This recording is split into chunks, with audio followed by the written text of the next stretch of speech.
literature. It's going to be just such a powerful hour. And then in the third hour, we talk film.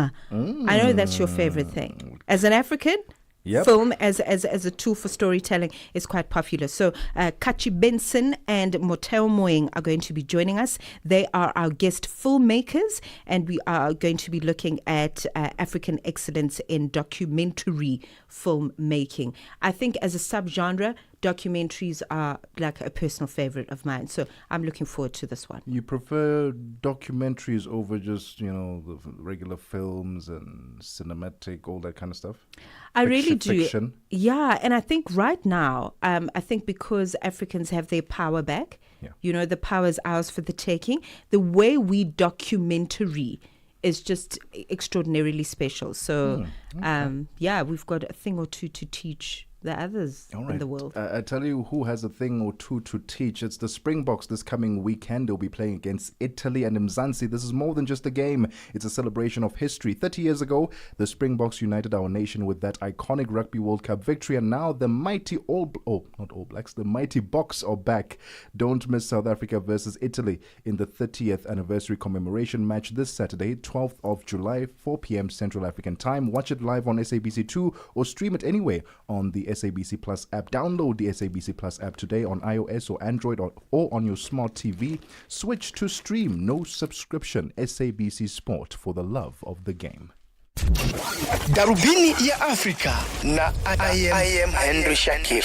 Hawa wa Afrika Kusini wenye asili ya kizungu ambao wamepewa ukimbizi huko nchini Marekani. Je, nini chanzo cha wao kuomba ukimbizi nchini Marekani? Wenyewe hawajaomba ukimbizi. Kuna shirika fulani inaitwa AfriForum, shirika mbili za wazungu ambao wanatetea haki ya wazungu hapa, AfriForum na Solidarity. Hao walienda Marekani kufanya kampeni kusema kwamba wazungu wananyanyaswa hapa Afrika Kusini, na walivyofanya hiyo kampeni, serikali iweze kuwafuatilia kujua nini ambacho mnasema kwamba mnanyanyaswa. Kuna namna ya wao kwamba wamepoteza uraia wa Afrika Kusini, na je, endapo Trump akamaliza muda wake madarakani, uhalali wao wa kuishi nchini Marekani ukoje?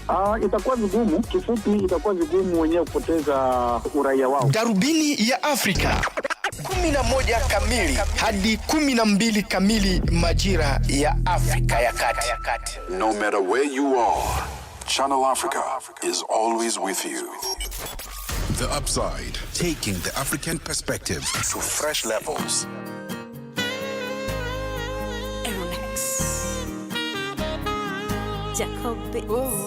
We go to Eastern Central Africa and find Darubini Africa with I am Shakif. Madapiri gives us some life. Zochitika, 7 till 8 p.m. Mariamo Kumalo comes in 8 till 9. We get some useful knowledge. Kalodiscopia, 9 till 10. We take a look in Africa and beyond. Africa World Hour with Sipiso Makwetla. And we close it up with some love. The Hotlines with Shailen Dikumana, 10 till 12 p.m. on Channel Africa. Across borders, across time zones, on air, online. This is Channel Africa. Africa has a voice, and that voice is Channel Africa. It keeps you in motion, speaking, singing, questioning, rising. Wake up with Rise and Shine, 6 till 9. Peter and Asanda, as they bring you breaking news, sharp analysis, and the voices that shape the day. At mid-morning, we get on the move with Palisa and Benjamin, digging into the African lifestyle, people, and the things that make Africa smile. 12 till 1, Africa Update with Lulu Kabu, getting in-depth, powerful stories, and the perspective you won't hear anywhere else. The Upside, 1 till 4, live and real, with Tebogo Lekhuleni and Nompumelelo Ngubeni. Tame Ngubeni talks money, Africa in business, 4 till 5 p.m. 5 till 6, we put on a little bit more color.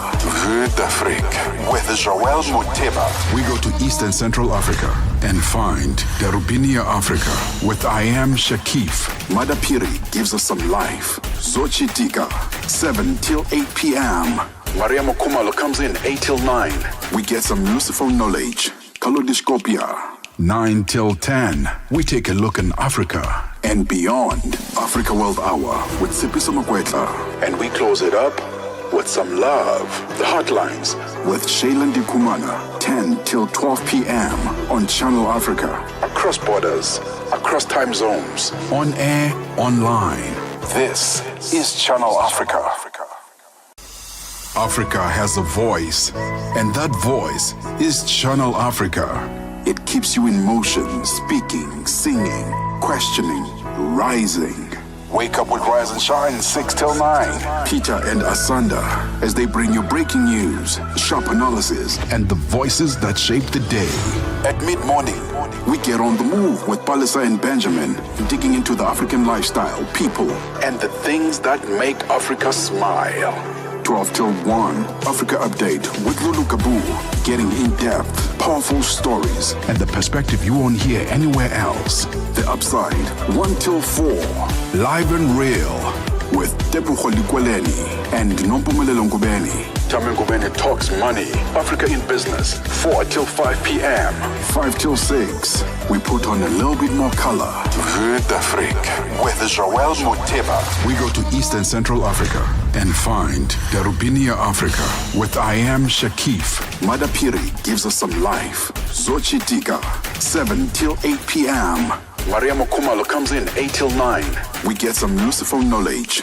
Kalodiscopia. 9 till 10, we take a look in Africa and beyond. Africa World Hour with Sipiso Makwetla. And we close it up with some love. The Hotlines with Shailen Dikumana. 10 till 12 p.m. on Channel Africa. Across borders, across time zones. Aaron X and Sheba. That's a remix of that song. It is now 17 minutes actually, after 1 p.m. Central African time. Welcome to the Upside on Channel Africa, the African perspective with me, Tebogo Lekhuleni, and Mmatsheko Mosito. We're coming to you live from the Auckland Park Studios in Johannesburg, South Africa. And you can stream us live on our social media platforms at Channel Africa on Facebook and YouTube. Earlier on, we asked the question, do beards really matter? You can actually answer now because we've got the platform. Do beards matter to you on a guy? So from a feminine perspective, beards... Be honest. Beards are really great. They're really good. But look, I think for me, it's you've just got to be neat and tidy. Whether you've got a beard or not, you know, whether you are rich and full or, you know, it's okay.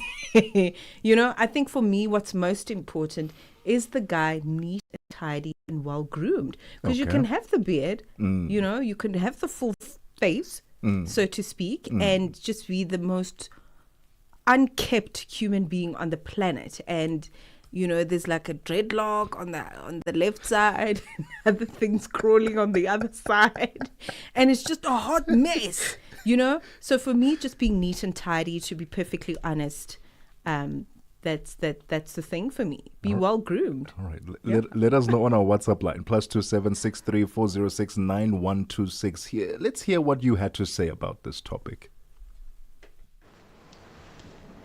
Hi, for me, a beard matters, but like it's not a need. But if you have one, it would be nice. But a groomed beard, I don't know. For me, it completes a look. But if you don't have one, I guess it's also okay. But preferably, I prefer a man to have a beard. Okay. There we go. Yep. A feminine perspective. I think she says this. She shares the same sentiment. Sharing the exact same. Look, it's a nice to have. Yeah. But also, what's even better is, are you clean and well groomed and well taken care of? What's nice to have? Playing with it or just admiring it? I think just aesthetically, it looks really amazing. You just look like, I don't know, die toonbeeld van manlikheid. You just look... You know, there's someone listening. With the beard. There's someone in Malawi listening in right now. Like, tuanagheid. What is tuanagheid? Like you are the definition of masculinity. You are the definition of masculinity. Yes, you are just... When you have a beard. Strong. Okay. And manly with a beard. But it's not a must, okay? You don't have to have. I love how you're saying this because you're staring right at me. You don't have to have one. A goatee and a mustache is perfectly enough. It will suffice. You will survive. Send us your voice note. Let us know what you think. Does a beard really matter on a man? +27634069126. It's 20 minutes after 1 p.m. Central African time.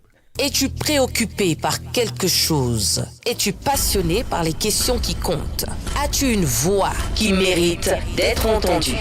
Eh bien, nous avons la plateforme parfaite pour toi. Téléphone-nous ou fais-nous un WhatsApp au +27 66 408 87 42 et nous te rappellerons. Sois dans la conversation. Salut Channel Africa, ici Beno le diamant rouge aka Binal Export depuis le Cameroun, le pays des lions. Voilà. Sois dans la conversation. Il ne s'agit pas seulement de parler, mais c'est ta chance d'exprimer ton point de vue, de partager tes opinions et de t'engager avec une communauté qui valorise ton avis. Suivez-nous sur les réseaux sociaux, visitez notre site www.channelafrica.co.za et préparez-vous à partager vos points de vue sur Channel Africa, la perspective africaine. Get Channel Africa on DSTV Audio Bouquet. Channel 802. We take no sides, none whatsoever. We are the upside. It's 21 minutes after 1 p.m. Central African time. I wonder if we have any guys who weighed in on this conversation. We got fantastic feedback from you, Mmatsheko, and our female listener there. But what do guys think? Does a beard really matter? When you have one, whether you don't have one. Let's listen in on more voice notes. And can we have a guy, please? So personally, for me, I have a very 50-50 relationship when it comes to beards. Reason one is that I cannot grow a beard to save my life. And I really abhor it when I see other guys who also suffer from the same affliction as I do trying to grow a beard. It does not look right. It does not look right at all. But I do appreciate it when another guy can grow a beard and he knows how to keep it well. I feel like it adds a look of maturity and even a look of masculinity and manliness to a guy that just can't be acquired any other way. Good day. Hope you guys are well. A beard actually does matter to me. I think it just emphasizes certain facial features, and I look like a baby when I actually shave. So I always just try to take care of it and try grow it. Sometimes I have those bad months where I have to use beard oil because, the patches are not really a good thing. Guys, okay. Well, I like the honesty. I appreciate the honesty. Are you going to tell us what you think, or are we going to have to drag it out of you? Well, no. Well, I did share the beginning of the show. I said, listen, beards do look good. I'm not going to be shy to say that. Full beard on a guy, well groomed, well taken care of, looks amazing. Even me as a guy, I can appreciate that. Personally, because I don't have one, and like I said earlier, I'm not too fussy about it. I'm like, when the time comes, it will come. Fantastic. Until then, keep it as clean as I can. The little goatee that I have, exactly. Keep it well groomed. But definitely, guys with a beard, that looks proper, man. That looks proper. So we also have our social media specialist, Untsako Mashaba, is in the building. Mashaba, does a beard matter to you as a guy? And when you're not able to then grow one properly, like fully, if it's a bit patchy, do you feel a bit insecure about it as a guy? Tebogo, let me tell you something. Beards matters. Yes, a guy needs to have beard. So if you don't have beard, it's a problem. Tell us why. It's a problem. Why is it a problem? Because people think you are too young. When you look at me, I have a baby face. And they think I'm too young. Can't they know? I'm dal. No, but also... Yeah, that's why I'm keeping my beard now. But how you carry yourself also yes weighs very heavily on whether people think you are old or not, or mature or not. When you are quiet, people don't know. When you are sitting there minding your own business, people don't know. Okay. Until they must respect you from a distance. Until you open your mouth, that's when they will be like, okay, all right. Talk to us about growing your beard. Have you ever had to use those extra growth oils and all these things? No. It's all natural. Just natural. And you just shave every now and then to make sure that it grows evenly. That I look clean. I love that. So there we go. Love it for you. Beards do matter. Thank you, Mmatsheko. Appreciate your feedback on that one. So let us know also on our WhatsApp line. Send us a voice note. I think we do have another one. +27 63 406 9126. Nelson Mandela didn't have a beard. He didn't. Tata had a beard. Where do you see Utata with a beard? I'm actually going to Google now and see if I can't remember Utata having a beard. In public, that is anyway. Very interesting that public. I didn't pay attention to Nelson Mandela. Actually, that's a very nice exercise. We can check in. Yeah, he didn't. You're very right. You are correct. You see? We actually need to check the popular heads of states on the African continent if they actually did have a beard. Think of one right now. Who has a beard currently in office in Africa? I think Cyril? Kagame has a goatee. I think Kagame has a goatee. Doesn't have a full-on beard. Yes, no. Kagame has a goatee. No. Tinubu, no, Tinubu. Has absolutely no facial hair. Duma Boko. To my recollection. Botswana president? No, he doesn't have one. Our Cyril Ramaphosa. I think he can grow a beard, but he keeps it clean most of the time, especially in public. So find me. Actually, that's an interesting one. Find me a president who has a full-on beard. Maybe one does exist, and I think maybe there's a rule that they have. They're like, you must have. And I think it's a British thing, actually. Because if you go to the UK, all people assuming high positions, even the king, the royals, you hardly ever see them with facial hair. I think it's seen as... I don't know what it's seen as, actually, because when we are saying that maturity lies in the beard, and we will support someone because he looks like a grounded human being, a solid human being. So then, why do they cut it off? Why is that the rule, especially when you're president? Something to research. Let's check it out. All right. Continue to let us know. We'd love to hear from you. Do you have a beard? You know, one of those really rich ones that you actually have to physically comb? My dad had one of those, like combing every day. Let us know. We'd love to hear from you. Otherwise, if you are a feminine, we'd like to hear if you actually appreciate masculines that have beards. And what are the reasons for that? It really is just a fun conversation, looking at male grooming, looking at just African masculinity at this time from an aesthetic point of view. I think we do have one more, if I'm not mistaken. One more voice note on the other side. Let's hear what you have to say about this topic. Yes, having a beard is important. Wow. Having a beard that connects is further important because it gives mature, it gives clean, it gives I take care of it. So the fellas need to ask around, they need to ask each other about beard oils, about what to eat, about what to drink, which kind of brushes work, because when it looks patchy, they might as well shave it off. They can let it go and start all over. So yes, it's very important. Now, some things are genetic. Well, some things can be genetic, but there are other things that you can have a say on. What you're eating, exercising, and all the things that boost your testosterone levels can definitely also help in terms of growing. So going to the gym, lifting weights, heavy weights, and then eating properly as well. That can also help. But yeah. Genetics do play quite the role in all of this. I know somebody who lifts who's got no facial hair. Hashtag just saying. There's a lot that goes into this, isn't there? There's a lot that goes into this. It's now almost 30 minutes after 1 p.m. Central African time, as we then say good afternoon and welcome to the Upside this afternoon to Musibudi Makura, who's standing by with your latest in sports news. Sports on Channel Africa. The African perspective. Thank you, Tebogo. A very good afternoon from the Sports Days. Football news. So Botswana's head coach Alex Malete says he has been instructed and did so, instructing the team to remain calm when they face off with Nigeria in their second WAFCON Group B clash on Thursday. The Mars will look to redeem themselves following the 1-0 defeat they suffered to Algeria in their tournament opener over the weekend. Malete says they look to express themselves more against Nigeria to make sure they don't repeat the same mistakes from the previous match.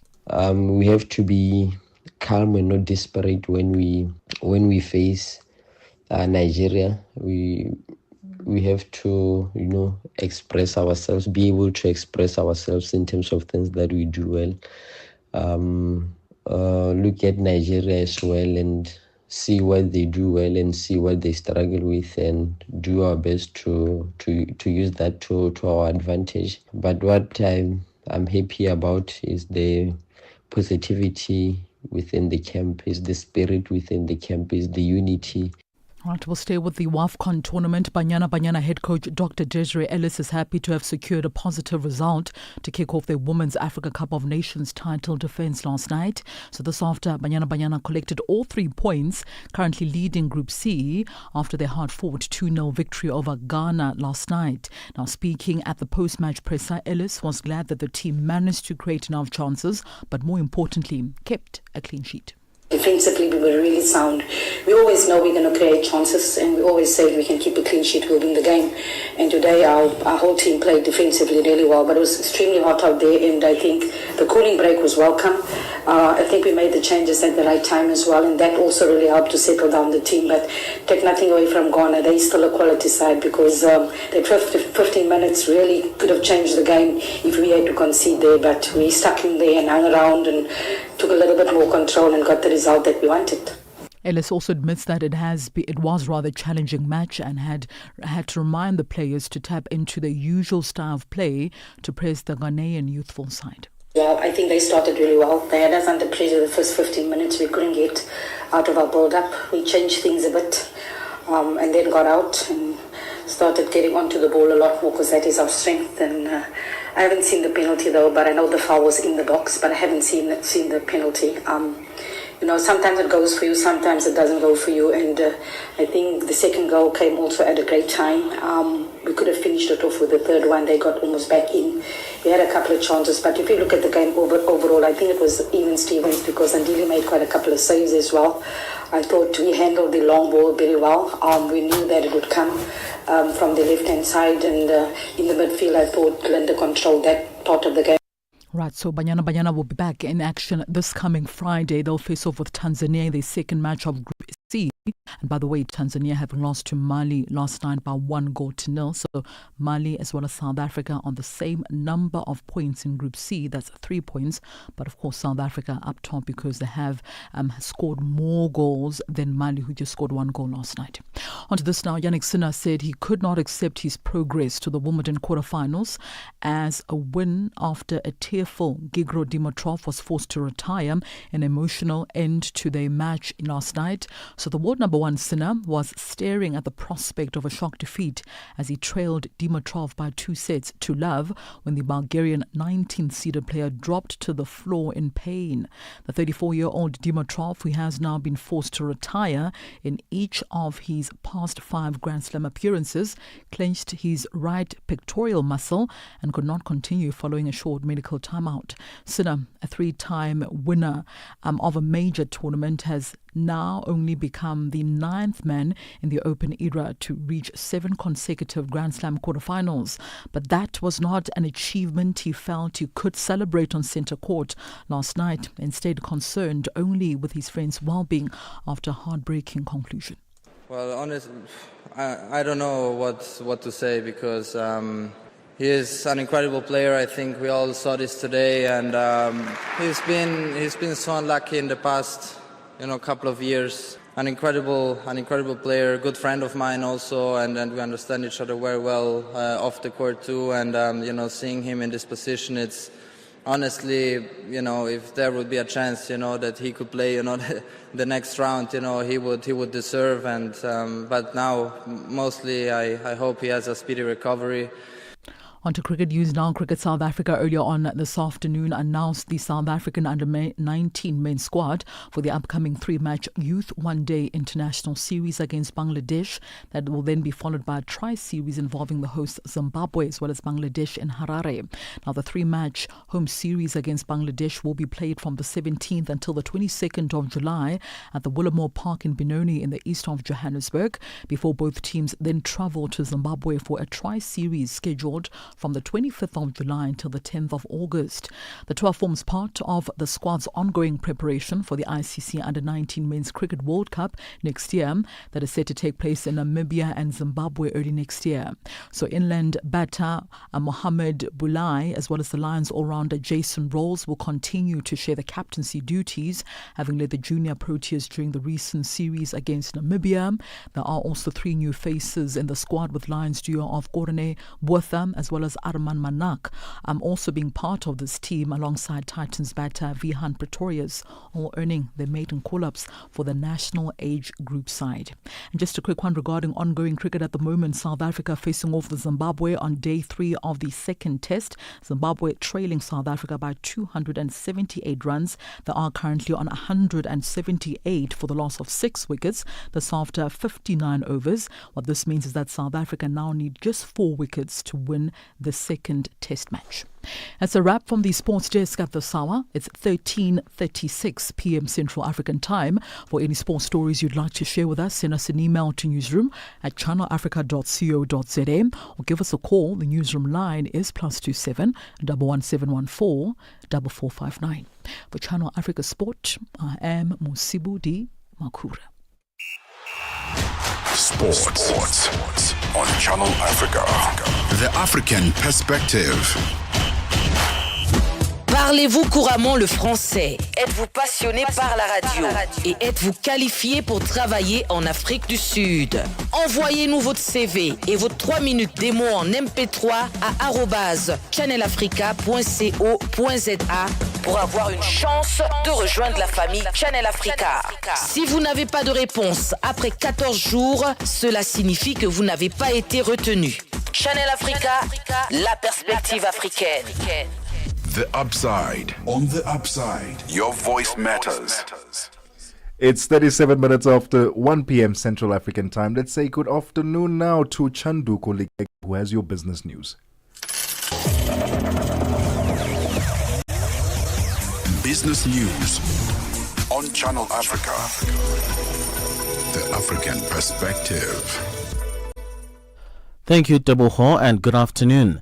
The decision by the U.S. to impose a 30% tariff on select South African goods from August 1st is creating waves of uncertainty for local businesses. However, law firm Cliff Decker Hofmeyr and Deloitte believe that South African companies can navigate this challenging environment. The two companies hosted a panel discussion in Johannesburg highlighting the impact of geopolitical and geo-economic shifts on South African corporates. Natasha Herdeth is a sector head at the law firm. I think it's extremely timely, and I quite frankly don't think that Trump could have timed it any better, or we could have, for this very important discussion that we're having about protecting SA Inc. So I think that it's really important that companies take stock, that they accept where we are on the global stage and on this geopolitical roller coaster at the moment, and that they look at financial and legal tools to bolster their capabilities and insulate themselves from what's happening on the global stage at the moment. The Citrus Growers Association of Southern Africa says it will continue to work closely with South Africa's Department of Agriculture and the Department of International Relations to address what it calls unjustified trade barriers on international markets. The association has outlined key priorities that will help the industry grow and export a total of 260 million cartons by 2032. CGA CEO Dr. Boitsuko Ntshabele says without improved access in all markets and opening new markets, the increase in citrus production cannot be channeled into new jobs. Ntshabele says a speedy resolution of this matter would ensure improved access and reduce costs to citrus producers in South Africa. One of the biggest pressure points that we face as an industry has been access to our biggest market, which is the European Union. We face a lot of pressure in terms of what we consider unscientific and unjustified trade barriers with regards to CBS and FCM control. This matter is a subject of a dispute between South Africa and the EU at the WTO. In North Africa, Egypt's annual headline inflation rate is forecast to have decelerated slightly in June to 16.2% as some food and beverage prices softened. The median forecast of 15 analysts polled by Reuters was for annual urban consumer inflation to have eased to 16.2% from 16.8% in May. The polling data was collected from the 2nd to the 7th of July. The International Monetary Fund says debt vulnerability in sub-Saharan Africa is mounting due to high global uncertainty, tighter global financial conditions and rising borrowing costs. However, it says the region is tackling this issue head-on and public debt ratios have stabilized on average. According to the fund's analytical note in the latest regional economic outlook for sub-Saharan Africa data, countries aiming for sustainability, reduced debt should seize the opportunity to tax and spend more efficiently. Nothando Magudulela reports. Data shows that contrary to perception, countries in the region have often been able to stabilize or reduce their debt ratios without debt restructuring. IMF says the debt decline in many cases was economically significant and persistent. It says that sustained debt reduction typically reflects both budgetary consolidation and real economic growth. The IMF says key policymakers should ensure that fiscal adjustment is likely to result in stronger, more durable reductions in debt when complemented by pro-growth structural reforms and by measures to strengthen institutional frameworks. In other news, India plans to source about 10% of its cooking gas imports from the U.S. beginning in 2026 as part of a broader effort to boost energy purchases to narrow its trade gap with Washington. The world's third biggest oil importer and consumer relies heavily on Middle Eastern producers of liquefied petroleum gas, with more than 90% of roughly 20.5 million metric tons of imports in 2024 coming from the region. LPG is a mix of propane and butane used for cooking fuel and is mainly imported by state retailers. Now let's shift our focus to financial indicators at this hour. $1 in Nigeria is trading at 1,000 naira, 529. Botswana 13 pula 13. Kenya the dollar is at 128 shilling, 455. Zambia 24 kwacha 19. BRICS countries, $1 in Brazil is at 5 real 44. Russia 78 rubles 52. India 85 rupees 78. China 7 yuan 17. South Africa 17 rand 74 cents. $1 is trading at 73 pence to the British pound and 85 to the euro. Commodities, gold is at $3,324, platinum at $1,370 per ounce. The price for Brent crude oil at $69.44 a barrel. That is all for now. For any business stories you'd like to share with us, please send us an email to newsroom@channelafrica.co.za, or you can call us on +27 11714 4459. For Channel Africa Business, I am Chanduko Ligege. Business News on Channel Africa. The African Perspective. Stella Longwe, Pamalonje. Palitusokoma pano pamalonje, kumvera nyimbo za mu Africa, kusangalala, kupeza moyo, akuti kumva moyo kuti kuyenda bwino pano pamalonje. Ndiyetu apa tindikatswiri oyimba ameneyu ndikatswiri wa dziko la Malawi amene akukhala mdziko la South Africa, ndipo amayimba amene akuti ndi Big Nick Malawi. Yatusati kuti kodi moyo wanu woyimba ukuyenda bwanji mu Johannesburg? Moyo woyimba ukuyenda bwinobwino kwambiri, chiliyonse chikutheka ndithu bwinobwino. Ayi, aziwoneka chiliyonse chikutheka mofa magrasi anu apa mwaka. Akuti kumenya yonse, aziwoneka zoti azikutheka ndithu mu Johannesburg. Malonje, pa nthawi ya 6 koloko kufikira 7 koloko madzulo. Lowiruka ndi Stella Longwe. Channel Africa, your voice, your sound, and your home. Stay logged right here. If it's news and current affairs, leading opinions, and thought leaders that get your groove, this is your home. The Upside. It's now 44 minutes after 1 p.m. Central African Time. Welcome to The Upside on Channel Africa, the African perspective. It's the Tuesday edition of the show. Happy Tuesday. Hope you're having a fantastic day so far. We continue our conversations, important conversations about... we started off by asking man versus beard. Are beards important for men? And we asked the women, are beards important for a man? When you're looking at a man, do you want him with a beard or without a beard? Now we want to raise another question. How challenging is it raising boys, especially boys, to appreciate their appearance from a very young age? You've got a little boy, Mmatsheko.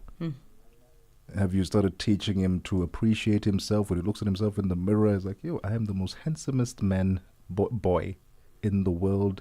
Do you instill those sort of beliefs into him yet? I don't know what star seed that little boy came from, but he was able to do that himself from the age of 2 already. He dresses himself with so much pride. He doesn't wear his shoes unless they are properly, tied and clean. Mm-hmm. And he looks in the full-length mirror and says, yeah, no, this fits.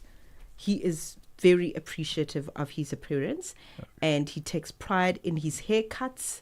And I mean, he's like a little 20-year-old, and he's only 6 years old. But yeah, he's teaching me a thing or two. I love that. Well, we are diving into how we raise boys to value and take pride in their appearance, not from a place of vanity, but self-worth and confidence. With us is Lireko Mfono, coordinator at the Fathers Matter Project. Lireko, thank you so much for your time and welcome to The Upside.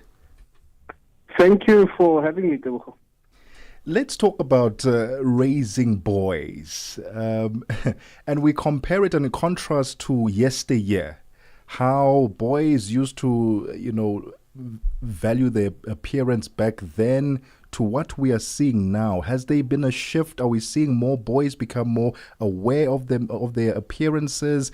And are we seeing more parents instilling cultures and beliefs of them taking care of themselves much better than we did yesteryear or in previous years? Yeah, I think we have a clash of generations, really. The generations of yesteryears and younger generations now, where, young people are sort of defining and shifting the margins of what was possible in the past, whether you look at hairstyles or tattoos, clothing. I think clothing much more in the 80s with your artists such as Prince, Michael Jackson, really mixing what gender templates for understanding looks really look like. So I think we live in an interesting time where young people are really stretching their images. I love the conversation around the beard. We were part of an organization that does November, and learning to reappreciate the beard as a symbol of so-called manhood, but that being challenged. But I think we live in an interesting time where young people are yearning what our fathers supposedly had, which is the freedom to define who they are, but also wanting to shift the margins of what was acceptable. I think it's an interesting time we live in.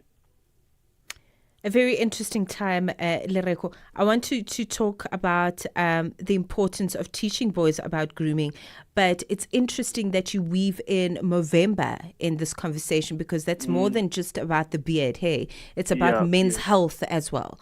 So when we look at the importance of teaching boys about grooming and self-image, how do we also weave in matters of men's health in there? Because that's very significant, and we know statistically that that men are generally quite afraid to go there and to look at themselves from a health perspective. So, yeah, let's talk about all those nitty-gritties and the importance thereof. Yeah, it's interesting. Probably a month ago, we had someone from wellness come here at Heartlines where I work, and it was a man who was encouraging sort of screenings for prostate cancer and just really encouraging men to take their health seriously. And it was quite interesting looking across the room how uncomfortable it became, because there was also a presence of women, and one of the guys shot up his hand and said, "No, can we have this in the absence of women? You know, we do want to have these conversations, but I think men are still a little bit shy of some sensitivities around health." And then other perspectives is that men are too busy trying to provide. You know, the Father's Matter project at the basis of it is really challenging the notion that a man's only role or a father's only role is to provide. So someone said, you know, we're too busy taking care of families, we're too busy in the rat race of economics that we don't have enough time to really treasure who we are, treasure ourselves. So what we try to encourage is that, you know, for a lot of fathers, because we run the Father's Matter project, is you want to live long enough in great health to be able to see your grandchildren and to be able to play with them and to be able to impart wisdom into their lives. And so that's really the currency of your health, is that you want to be positively, actively present for your kids, but also for your grandchildren. So that kind of a message, sometimes we find it resonating much more. Raising boys to appreciate their appearance. We continue the conversation right after this. It's 9 minutes after 2 p.m. Central African time. We are on OpenView's audio bouquet. Channel 628. Get the news, music, and lifestyle of Africa on Channel Africa, the African perspective. They talk about what Africans say about Africa. I meant 9 minutes before 2 p.m. Central African time. Let's continue our conversation with Lireko Mfono, coordinator at Fathers Matter Project, coordinator at Fathers Matter Project, and we are discussing raising boys to appreciate their appearance from a young age. Lireko, you had mentioned the importance, and you were touching on the importance of fathers and role models for young boys in helping them better understand grooming, appreciate their appearances. Talk to us about being an active dad in this day and age, and the relevance and the significance of it helping your child, your boy child, grow up appreciating these things that we have added so much value to and that we were just talking about: health, grooming, and so on. Yeah, I mean, children as a whole, but for the interest of this conversation, boys learn through role modeling. You know, we have a lot of fathers who come to our workshops who say, you know, my boy doesn't want to listen to me. What do I do? And we say, that's the problem, is you're trying to tell instead of demonstrate or show it within your own character. To model this positive masculinity, this positive man that you want to form out of your kids. So the important thing is for dads to know that your boys are looking at you, the kind of man that you are, how you interact with their mother, how you interact in society. I mean, I used to look at my dad when I was a boy, how he even used to interact with petrol attendants. And that's the kind of man I am today. The way I deal with petrol attendants is the same way that I would speak to so-and-so, a CEO of a company, because I used to see how my dad paid respect to everyone. But also my dad also took really good care of himself. It was unfortunate, by the time I grew a beard, my dad had already migrated to the UK. And so the first time I learned how to shave, it was in the absence of him. But I remembered as a child that he used to really smell really good. Some kids know their dad through the cologne that they use on their body. So it was the same with my dad, that he had built enough in my formative years for me to be able to model that as a father today and as an adult. So I think important nugget is that your kids are watching you. They are not really listening, they are really watching you, and that's an important value to continue to uphold as dads and as father figures in general. Yeah. Oh my, I love that. I love that just as a philosophy. I think that's just a wonderful approach to parenting in general. But I really want you to elaborate a little bit more on the approach of this work under the Father's Matter umbrella, and what underpins how you have these conversations through this particular initiative. Yeah, no, we've built a range of resources. At the heart of the project is really supporting the positive and active presence of men in the lives of children. We say men more than fathers because I think you guys have alluded to it. In our country, a lot of kids don't have, unfortunately, their biological fathers with them. Yeah. But we do have social fathers. We call them social fathers or father figures around. So we, as a campaign, we've created resources. We've developed films. We've developed an exciting initiative called the Fathers Matter Coach, which is really this handy tool that is on WhatsApp that assists you, like a coach on your phone, that assists you with all your fatherhood parenting needs. And then we've created discussion guides. So men come to our workshops and we're able to watch a movie around fatherhood, and that movie is able to engage their heart, and we have robust discussions on how can we be more present in the lives of our children, but also those who are not your children outside. We need a social fatherhood movement.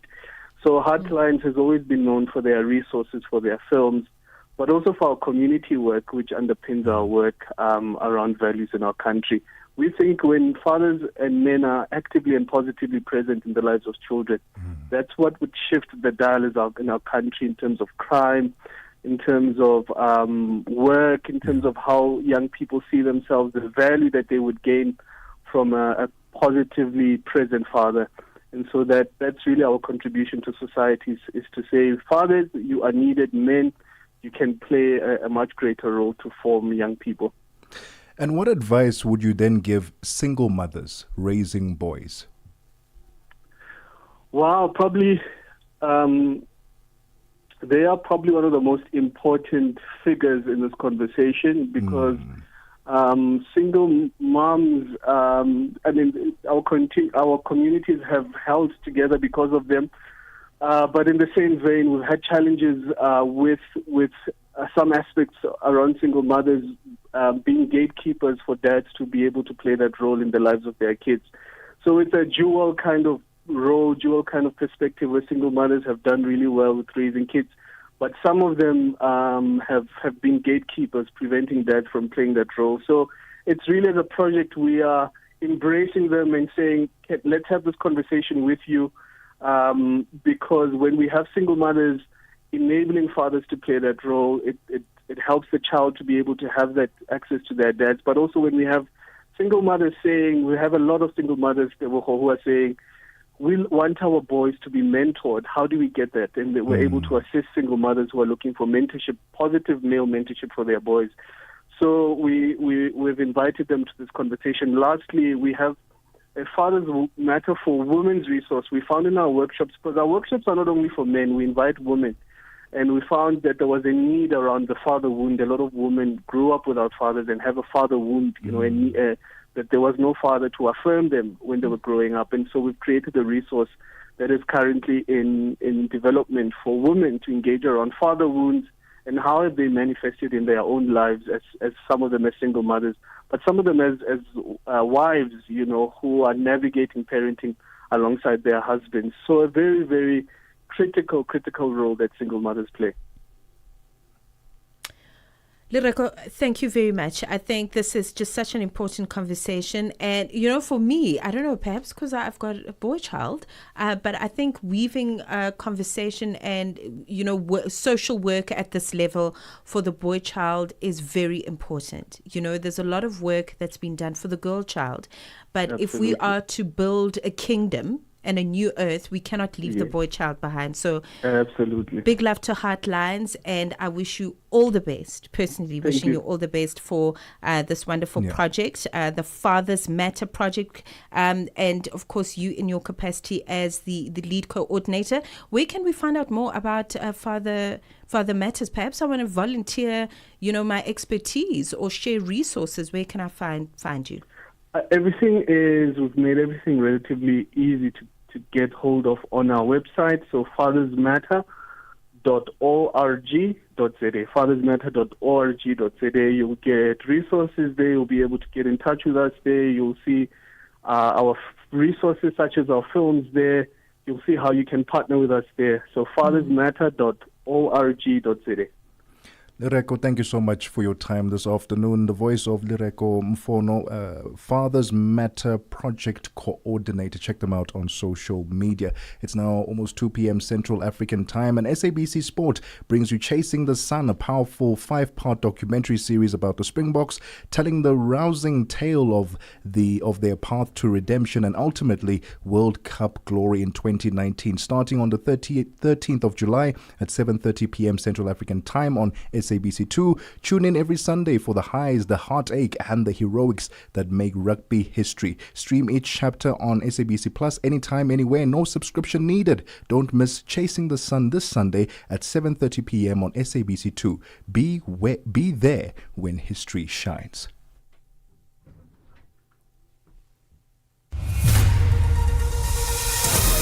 SABC News.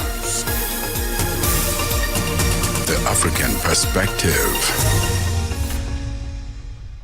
And we look at your top stories this hour. Democracy across Africa are under threat in the U.S. to send more weapons to Ukraine. Your latest news. Greetings to our listeners. Democracy across Africa is under threat, not just from bad elections, but from powerful elites and business moguls capturing state institutions. This is according to the Democracy Capture Index launched in Accra, which has placed South Africa in the medium risk category alongside Ghana. Democracy and Development Fellow from CDD Ghana, John Osai-Kwapong, explains. In the index, it could refer to the president, prime minister, the CEO of a parastatal, or the head of an agency. And when asked who is the main perpetrator of the various actions that our country assesses identified as actions of capture, we see that your chief executive across all of the countries tends to be the main perpetrator of democracy capture, with a couple of exceptions in the case of Ghana, Mozambique, South Africa, and Tanzania. South Sudan President Salva Kiir has fired the country's army chief after 7 months in the post and has named a replacement. No reason was given for firing Paul Nang Majok in the announcement on state radio yesterday. Majok has been in the post since December. The announcement said Kiir had appointed Dao Arujong as the Chief of Defense Forces. South Sudan has been firmly at peace since a 2018 deal ended the 5-year conflict responsible for hundreds of thousands of deaths, but violence between rival communities has continued to flare.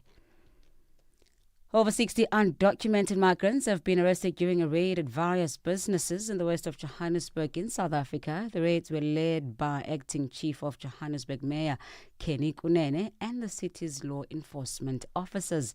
10 businesses and 4 warehouses had their electricity disconnected for having power illegally. One of the businesses was found to be owing the city almost $788,000 in unpaid electricity. Kunene says the raids will continue. Some of them were hiding under this material that you can't breathe just walking into that place, but they were hiding under it. Some of them were hiding in the sewage. We took them out. Mainly it was Mozambicans, Malawians, and Zimbabweans. But we also arrested 3 Chinese, 2 males and 1 female, and also 1 Pakistani. This particular place, run by this Somalian, owes the city 13.8 million, around there. Almost 14 million rents in electricity rates and taxes. The African National Congress Party Secretary General Fikile Mbalula and leader of the Economic Freedom Fighters Party Julius Malema are visiting the homestead of the late former Deputy President David Mabuza in Barberton in the Mpumalanga province today. Mourners continue to flock to the Mabuza residence to pay their respect. Representatives of political parties and entities, including members of the community, have been visiting the homestead since Thursday last week. 64-year-old Mabuza died last week after a short illness. The ANC will hold 3 memorial services in 3 regions ahead of the funeral set for Saturday. Lastly, President Donald Trump says the United States will send more weapons to Ukraine. This is days after ordering a pause to the delivery of some supplies. Trump says Ukraine is being hit very hard by Russia and he is not happy with Vladimir Putin. The BBC's Paul Adams reports. After a week of uncertainty, this news will come as a relief to the government here in Kiev. Speaking last night, Donald Trump said the US had to send more weapons to Ukraine.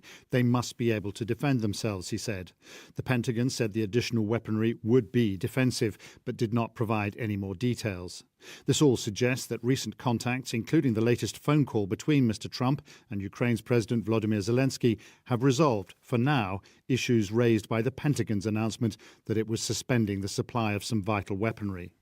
Recapping on your top stories, democracy across Africa is under threat, not just from bad elections, but from powerful elites and business moguls capturing state institutions. This is according to the Democracy Capture Index that was launched in Accra, which has placed South Africa in the medium risk category alongside Ghana. Channel Africa News, I'm Onele Nzinzi. SABC News. The African Perspective.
Well, it's 7 minutes after 2 p.m. Central African Time. Welcome to the second hour of The Upside on Channel Africa, The African Perspective, with me, Tebogo Lekhuleni, and Mmatsheko Mosito. We're coming live from the Auckland Park Studios in Johannesburg, South Africa. Happy Tuesday. How's your Tuesday going so far?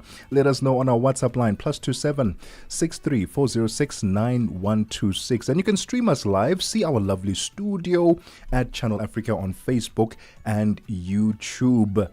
If you have DSTV, it's channel 802, OpenView channel 628. And as always, you can download the SABC Plus app. Here's what's coming up in this hour of The Upside. We get into conversation with author Nomawele Njongo. And we're featuring her today because we want to talk about African storytelling, healing through literature. That's going to be a fascinating conversation. And then later on, we have our What Caught Our Eye. I tell you what caught the nation's eye at the moment, General Mkwanas. That's a conversation we are going to have during the show. It is 8 minutes after 2 p.m. Central African Time. Let's take a quick breather. While this chip that our producer gave me is giving me heartburn. África. Conhece o Ntivani? Claro que sou eu.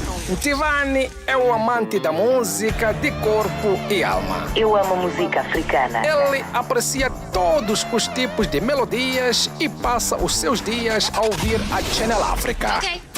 Adivinha só, a Channel África quer ajudar o Ntivani e os amantes da música em todo o lado a descobrir ainda mais música incrível. Por isso, a Channel África está a convocar artistas africanos a submeterem as suas músicas. Músicos, lembrem-se de nos dar todas as informações relevantes no music@channelafrica.co.za. As submissões são a vossa oportunidade de ser ouvidos, mas não garantem inclusão na lista. Todas as submissões serão cuidadosamente analisadas para verificar se cumprem os requisitos da nossa estação. Canal África, a perspectiva africana. Midday vibes, great programming, and good company. This is Channel Africa. Your afternoons just got even better. Fresh and exciting. The Upside, hooking you up with today's news from an African perspective. On air, online. This is Channel Africa. Africa has a voice, and that voice is Channel Africa. It keeps you in motion, speaking, singing, questioning, rising. Wake up with Rise and Shine 6 till 9. Peter and Asanda as they bring you breaking news, sharp analysis, and the voices that shape the day. At mid-morning, we get on the move with Palisa and Benjamin, digging into the African lifestyle, people, and the things that make Africa smile. 12 till 1, Africa Update with Lulu Kabu, getting in-depth, powerful stories, and the perspective you won't hear anywhere else. The Upside, 1 till 4, live and real, with Tebogo Lekhuleni and Nompumelelo Ngubeni. Tame Ngubeni talks money, Africa in business, 4 till 5 p.m. 5 till 6, we put on a little bit more color. Vue d'Afrique with Joel Moteba. We go to East and Central Africa and find Derubinia Africa with I Am Shakif. Madapiri gives us some life. Zochi Tika, 7 till 8 p.m. Mariamo Kumalo comes in 8 till 9. We get some Lucifer knowledge. Kalodiscopia. 9 till 10. We take a look in Africa and beyond. Africa World Hour with Sipiso Makwetla. And we close it up with some love. The Hotlines with Shailen Dikumana. 10 till 12 p.m. on Channel Africa. Across borders, across time zones. On air, online. This is Channel Africa. Africa has a voice, and that voice is Channel Africa. It keeps you in motion, speaking, singing, questioning, rising. Wake up with Rise and Shine 6 till 9. Peter and Asanda as they bring you breaking news, sharp analysis, and the voices that shape the day. At mid-morning, we get on the move with Palisa and Benjamin, digging into the African lifestyle, people, and the things that make Africa smile. 12 till 1, Africa Update with Lulu Kabu, getting in-depth, powerful stories, and the perspective you won't hear anywhere else. The Upside, 1 till 4, live and real, with Tebogo Lekhuleni and Nompumelelo Ngubeni. Tame Ngubeni talks money, Africa in business, 4 till 5 p.m. 5 till 6, we put on a little bit more color. Vue d'Afrique with Joel Moteba. We go to East and Central Africa and find Derubinia Africa with I Am Shakif. Madapiri gives us some life. Zochi Tika, 7 till 8 p.m. Mariamo Kumalo comes in 8 till 9. We get some Lucifer knowledge. Kalodiscopia. 9 till 10. We take a look in Africa and beyond. Africa World Hour with Sipiso Makwetla.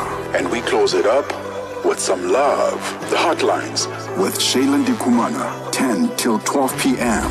on Channel Africa. Across borders, across time zones. On air, online. This is Channel Africa. The title of the song, 30 minutes into 2 p.m. Central African Time My name is Mmatsheko Mosito. A pleasure to be in your company on the upside. Of course, I am not alone. Tebogo Lekhuleni is here with me, and we host the space for you until 4 p.m. in Central African time. We talk food, we talk books, we talk African literature. I mean, it's just such a glorious space, and we're happy to share space with you as you tune in wherever you are via satellite across the African region, Channel PAS10. Otherwise, listen, you can catch us on the traditional World Wide Web, channelafrica.co.za. Is your throat okay? I know you're like tasting delicious things. Let me tell you something. Sometimes you mustn't just trust when people give you food. Because now something spicy. It's actually not even spicy. It's this nice, delicious little hummus, right? Dipped with a cracker there. Yummy. Delicious. But something got caught in my throat. I don't know what it was, and all of a sudden, all my words disappeared. I have to say, we have the most wonderful producer, Nzako Mhlanga. She gives us wonderful content, and she also brings food for all the the time. She wants us to be knowledgeable and well fed. I love that. Never have I met a divine feminine at that level. Let me not say all the time. It's only been 2 days, but today she definitely brought it. Today she outdid herself. And you know what? Download the SABC Plus app. I know you were mentioning where people can stream us and listen to us, on radio, World Wide Web. You can also download the SABC Plus app, right? Because the Springbok and Italy game will be live on that platform on Saturday. Because Mzansi, this is more than just a game. It's a celebration of history. 30 years ago, the Springboks united our nation with that iconic Rugby World Cup victory. And now the mighty Boks are back. Don't miss South Africa versus Italy in the 30th anniversary commemoration match this Saturday, the 12th of July at 4 p.m. Central African time. Watch it live on SABC2 or stream it anywhere on the SABC Plus app. Download the SABC Plus app today on iOS or Android or your smart TV. Switch to stream. No subscription. SABC Sport, for the love of the game. What do you remember about that game in 95? What do you remember about that game? I remember very little about anything to do with sports. Very, very little. Minimal. Even if you were to ask me about the 2010 World Cup, I'll probably tell you I remember it was just very cold. That's about as far as I can remember. So you don't remember anything about 95, that famous victory of the Springboks, Mandela lifting that trophy with who's that? Francois Pienaar, the captain of South Africa. You don't remember that iconic speech that he made? No, we don't have 43,000 people. 43,000 people. We have 40-something million, 60 million, however many million people that he said supporting us as the Springboks. You don't remember any of those? You just saw the highlights. Listen, my darling, I'm not that old. I don't remember that much detail. I was a teeny tiny little baby in 1995, and I was in the streets of Soweto playing with my friends. What was the celebration like? Did Soweto not celebrate it during that time? Do you not remember that much? Soweto was the hub of celebration of anything, really. So there was. I mean, that's about as far as I can remember. Don't ask me about speeches and what Dada Matiba said. I don't remember any of that. But look, we are going to. We're just about, in fact, to get into conversation with Nomawele Njongo. She's an author, okay? And she is like a good friend of Channel Africa. She's always here really talking about literature, about the power of African storytelling. I'm very excited to connect with her. I think let's go to a promo break and return with a conversation with Nomawele. Mix Vibration sur Channel Africa. C'est notre invité du jour, la belle Aïna Mwenze. Elle est là, certaines l'appellent Boss Lady. Bonjour Monsieur Jolino. Parlez-nous un tout petit peu de vous. Je m'appelle Boss Lady Aïna. Je mets l'accent sur le nom de Boss Lady parce que je mérite cela après le travail fait. Et c'est une rémunération en titre de la personne que je suis devenue aujourd'hui. Épouse et une mère de 4 garçons. Et voilà ce que je peux dire pour l'instant. Et vous vous êtes lancée dans le business. Comment c'est venu? En tant que mère et se retrouvant dans les pays étrangers, particulièrement en Afrique du Sud. Je me disais que laisser les enfants sur la charge des travailleurs ou d'une bonne, ça serait pas très intéressant. Je me dis, je dois essayer de m'organiser et trouver un emploi que je peux faire. Mix Vibration, tous les dimanches de 18h à 19h, temps universel. Call us on +27 63 406 9126 and contribute to the conversation. Let the Upside transport you from Cape to Cairo every weekday from 2 to 5 p.m. Central African Time. Welcome to the golden hour of the Upside, 19 minutes into 2 p.m. Central African Time. We love our literature, okay? We love our film, we love our food, and this is the space for you if you love the same things. We are about to talk all things African literature with the queen of this work. Nomawele Njongo is joining us on the show this afternoon. She is just a visionary. You know, when we look at leadership spaces in curating storytelling spaces, in making storytelling and stories and books and knowledge accessible, you know, she's that girl. She's that queen, okay? Nomawele Njongo joins us on the show, and she really is just the voice of wisdom and power, as it were. If you would like to call her that, you know, we can print a T-shirt for her and call her the queen of wisdom and power. But she joins us in conversation. I'm very interested to find out what she's currently embarking on. I understand there are some new books that she's authored. You know, she's constantly writing, constantly observing society, and then telling the story and mirroring us back to ourselves. Nomawele, a pleasure to welcome you back to Channel Africa. Thank you very much for joining us. It's good to connect with you once again. Hello to the listeners at home. Thanks for this opportunity. I have not written a new book, but I am busy with a festival called Fundambono Literary Festival, where I invited many authors across the continent in Africa and also across South Africa to the festival. This is our fourth edition. It's themed the bridging generation through tales of the past, the present, and future. And Nomawele, tell us about this festival. When is it taking place? In which country? I think it's very important we ask which country, because you are very international. Once upon a time you were in Dubai, so we have to confirm where is this happening. It's taking place in the rural Lusikisiki Health Resource Center. We are in our fourth year, but it is the second one where there's an international participation. So we started last year to have international participation in the festival, but the festival itself started in 2022. Oh, wow. And in 2022 we had participants from 7 provinces of South Africa when we started. And our theme each year is different. When we started in 2022, we had a theme that we're advancing storytelling, culture, and heritage.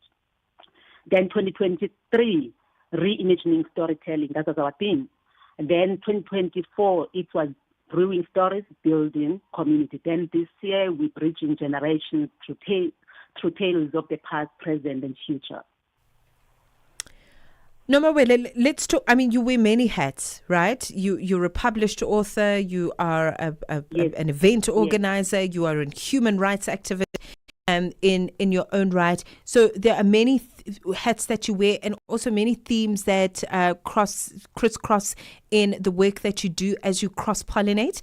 Let's talk about that. Let's talk about, I think, particularly with communities in rural Eastern Cape, in Lusikisiki, as you mentioned, you have done lots of work there.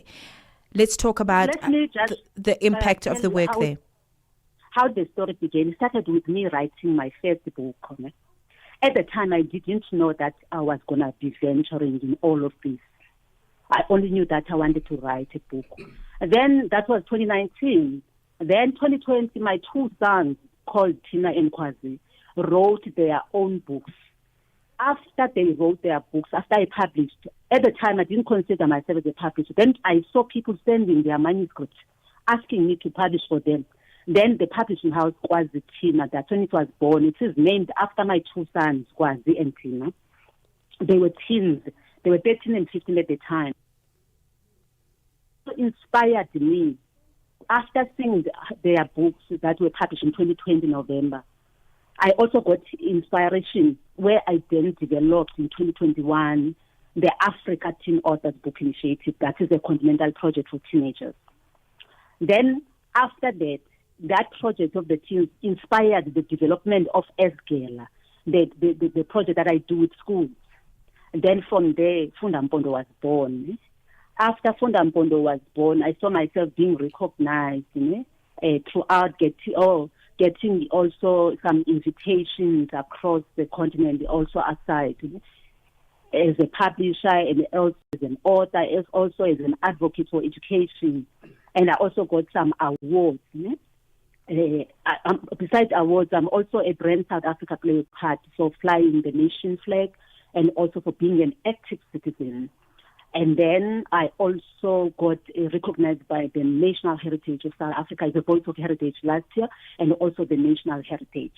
And even now, as we are going on our fourth edition of Funda Mpondo, I also partnered with the Brand South Africa and also MSC in Funda Mpondo. And also I also have a partnership with Walter Sisulu University because the venue is owned by them.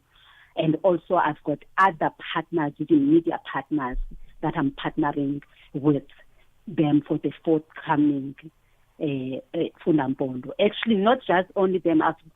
We grew Funda.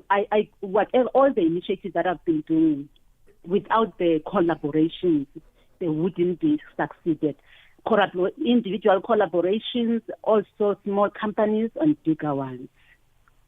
I've also partnered with the Magwati, but now it's also this year they are exhibiting the tea in the Funda Mpondo. I've got other exhibitors also coming. So basically, I believe in the power of collaboration. Whatever I am or whatever impact I have done today, I have not done alone. I have done with people I have met. Others I have not met before in person, but they've been contributing to my initiative. For instance, there's a professor that is coming to the Funda Mpondo from all the way from Ghana. I've got 3 people coming from Ghana. She's also a dean of the university in Kumasi. We've never met yet. We've been working together since 2020 December when the African teams were still a vision. But now she is coming to Lusikisiki for the coming Funda Mpondo. She's going to be launching the book, also participating in the international dialogue. Okay. Nomawele, I want to go back to the Lali. I want to go back to the village. I want to go back there. Okay. And I think the partnerships are wonderful.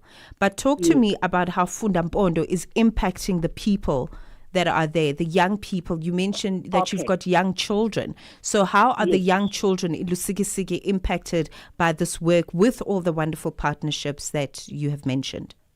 Okay, first and foremost, Funda Mpondo, when I say Funda Mpondo, there are schools participation. Every year there are school participations. We make sure we also had some sessions for the schools and also poetry writing or creative writing, workshop, others perform poetry and everything. And we visit schools as well. We also piloted Esgela in one of the schools called Toli Secondary School, and now that school today they have a book that is written by learners and it's published by us. From the way that we do, we also do the reading campaigns in schools and also host read aloud celebrations, and so the schools are always looking forward to go to Funda Mpondo because the children get transformed by going there. They get inspiration. It's not only the children. The Funda Mpondo is also getting the traditional leadership participating in the festival. We always have a spot for them in the festival. Sometimes like last year they were speaking. The topic that we have. We're asking what is their role in the community development. So every year the traditional leaders are participating, the people in the society, and scholars, they participate in Fundambondo. So it is impacting, and other people, general people, not just only people that or companies, they support this initiative because they've seen its potential, given the fact now that as Lalini, there's a crime, in particular there's a crime now. So now when we're keeping our children busy with things that empowers them, we are taking them away from all of these things. So today our children now can write, but we still do, because at some other school, I've visited schools and you find this thing that they say there's a low reading rate in South Africa. I have experienced that because I do visit schools. And one of the schools, which I'm from Lekhuleni village, where I did my grade 1 as well. I've hosted a read aloud, and I've joined by 8 schools. And a year ago, I also applied for the trolley library. I've bought trolley library for that school, and I won it for the school. Well, if you want to find out more about the Fundambondo Literacy Festival, check out their Facebook page. We are currently in conversation with Nomawele Njongo, telling us about this festival. We're looking forward to it. Nomawele, thank you so much for your time this afternoon, and we hope that it does create that impact that you were talking about in those areas in the Eastern Cape, and also that it gets transferred throughout the whole of Africa, where we make literacy a part of our daily lives, especially in the young children's lives. Thank you so much for your time this afternoon. Thank you so much. I appreciate it. Thank you. The voice there of author Nomawele Njongo telling you about the Fundambondo Literacy Festival taking place this year in the Eastern Cape, proudly South African. 30 minutes after 2 p.m. Central African Time, Musibudi Makura is standing by with sports. Sports on Channel Africa. The African perspective. Thank you, Tebogo. Good afternoon once again from the Sports Desk. So with just a few weeks to go before the highly anticipated Total Energies African Nations Championship Tournament, the Confederation of African Football has begun its final round of host nation inspections, as well as the state of readiness workshops in Kenya, Tanzania, as well as Uganda. So the first inspection took place last week Friday at Nairobi's Moi International Sports Centre, Kasarani, a recently refurbished 50,000 capacity stadium that is set to host Group A matches, as well as the final of the competition set for the 30th of August. Now, the CAF delegation will continue its assessment across the host cities, including Dar es Salaam in Tanzania, Kampala in Uganda, as well as Zanzibar this week. Prior to Friday's stadium inspections, CAF led comprehensive workshops with various local organising committee departments covering critical functional areas such as broadcasting, safety and security, logistics, team and transport facilities, amongst others. Well, Botswana's men, the head coach of the Botswana women's national football team, Alex Malete, says he has instructed the team to remain calm when they face off with Nigeria in their second Women's Africa Cup of Nations Group B clash on Thursday. So the Mars will look to redeem themselves, coming on the back of a 1-0 defeat to Algeria in their tournament opener just a few days ago. Malete says they look to express themselves more against Nigeria to make sure they don't repeat the same mistakes from their previous match. We have to be calm and not desperate when we face Nigeria. We have to, express ourselves, be able to express ourselves in terms of things that we do well. Look at Nigeria as well and see what they do well and see what they struggle with, and do our best to use that to our advantage. But what I'm happy about is the positivity within the camp, is the spirit within the camp, is the unity. Malete also admits that his charges failed to impose themselves in their WAFCON opener against Algeria on Sunday, and believes it will be key to uphold a different mindset in the next game to be played at the Labri Zaule Stadium on Thursday. Defeat to Algeria, I have to say we paid a heavy price of not starting the game well defensively, and more especially in other moments we should have imposed ourselves. We didn't.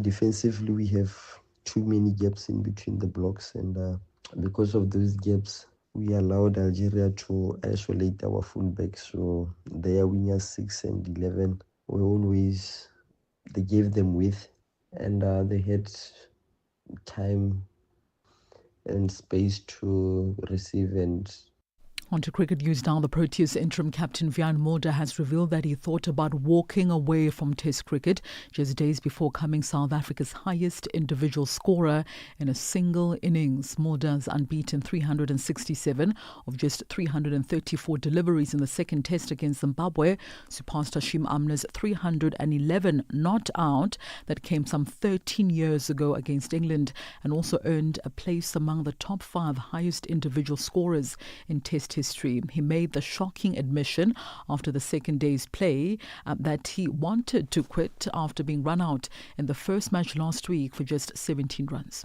In my career, I've got a lot more low scores than high scores. So there's been so many failures along the way that I think molds me to the cricketer I am today.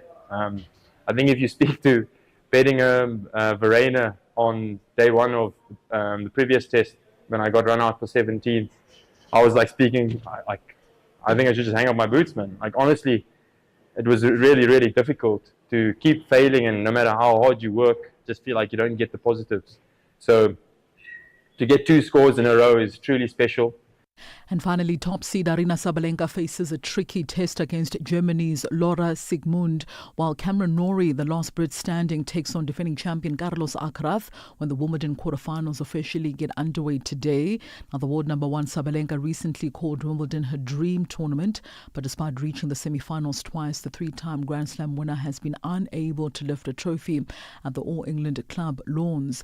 Sigmund, meanwhile, who came into this year's tournament ranked 100 and a 4th in the world, did not drop a single set and beat 6 seed Madison Keys on her way to the quarterfinals. Meanwhile, Cameron Norrie is the last British singles player still standing in this year's championship competition. The 29-year-old former semi-finalist battled past Nicolas Yari in a grilling contest over 4.5 hours on Sunday, with a win that showed his fighting spirit but drained him physically. The odds will be stacked against the world number 61 when he faces the current champion Alcaraz of Spain. The winner of this match will play either the American 5th seed Taylor Fritz or the Russian 17-seeded player Karen Khachanov in the semi-final of the 3rd Grand Slam tournament of the year. And that concludes your sports news this hour. For any sports stories you'd like to share with us, please send us an email to newsroom@channelafrica.co.za or call us on +27 11714 4459. For Channel Africa Sport, I am Mosibudi Makure. Sports on Channel Africa. The African perspective. For Mandela, life was about making a difference, not just living. This Mandela Day, Channel Africa honors that legacy. It is for humanity or for society to decide how I should be remembered. I am not a saint unless you think of a saint as a sinner who keeps on trying.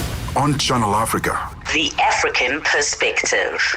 The Upside, live and real. 37 minutes after 2 p.m. Central African Time, we hand over the mic now to Chandu Koligeke for business news. Business news on Channel Africa. The African Perspective. Thank you, Tebogo, and good afternoon.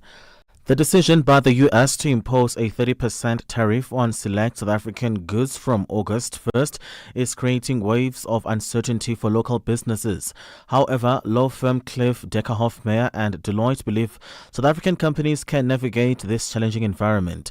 The two companies hosted a panel discussion in Johannesburg highlighting the impact of geopolitical and geo-economic shifts on South African corporates.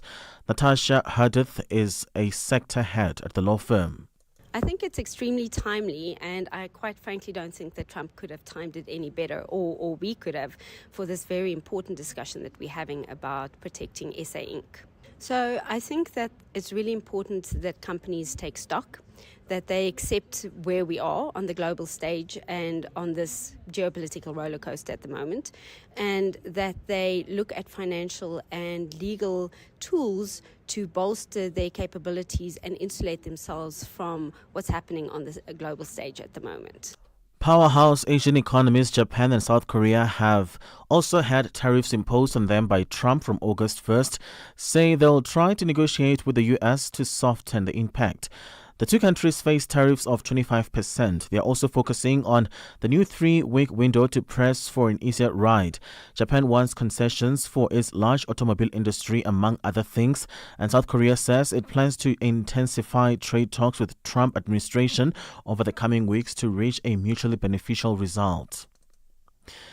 In a move aimed at breathing new life into Ghana's industrial ambitions, President John Mahama has unveiled a bold commitment to revive the legacy of Ghana's first president, Dr. Kwame Nkrumah. Through his 24-hour economy policy, Mahama says his government will rejuvenate the country's manufacturing sector and unlock the vast economic potential of inland Ghana. George Antwi Boesiako, Director of Finance Hubs Network CEO, Startups Cooperative Credit Union, Ghana, explains. If you look at the program and how government want to initiate, first of all, government want to go strong in terms of expanding our agri productivity. Currently, our food security situation is not too good.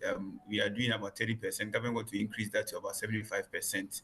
And then also, when it comes to agricultural productivity, Ghana, we are importing almost close to about $2 billion worth of food alone. And this is something that we can do to alleviate that, because we have arable lands and we can do that.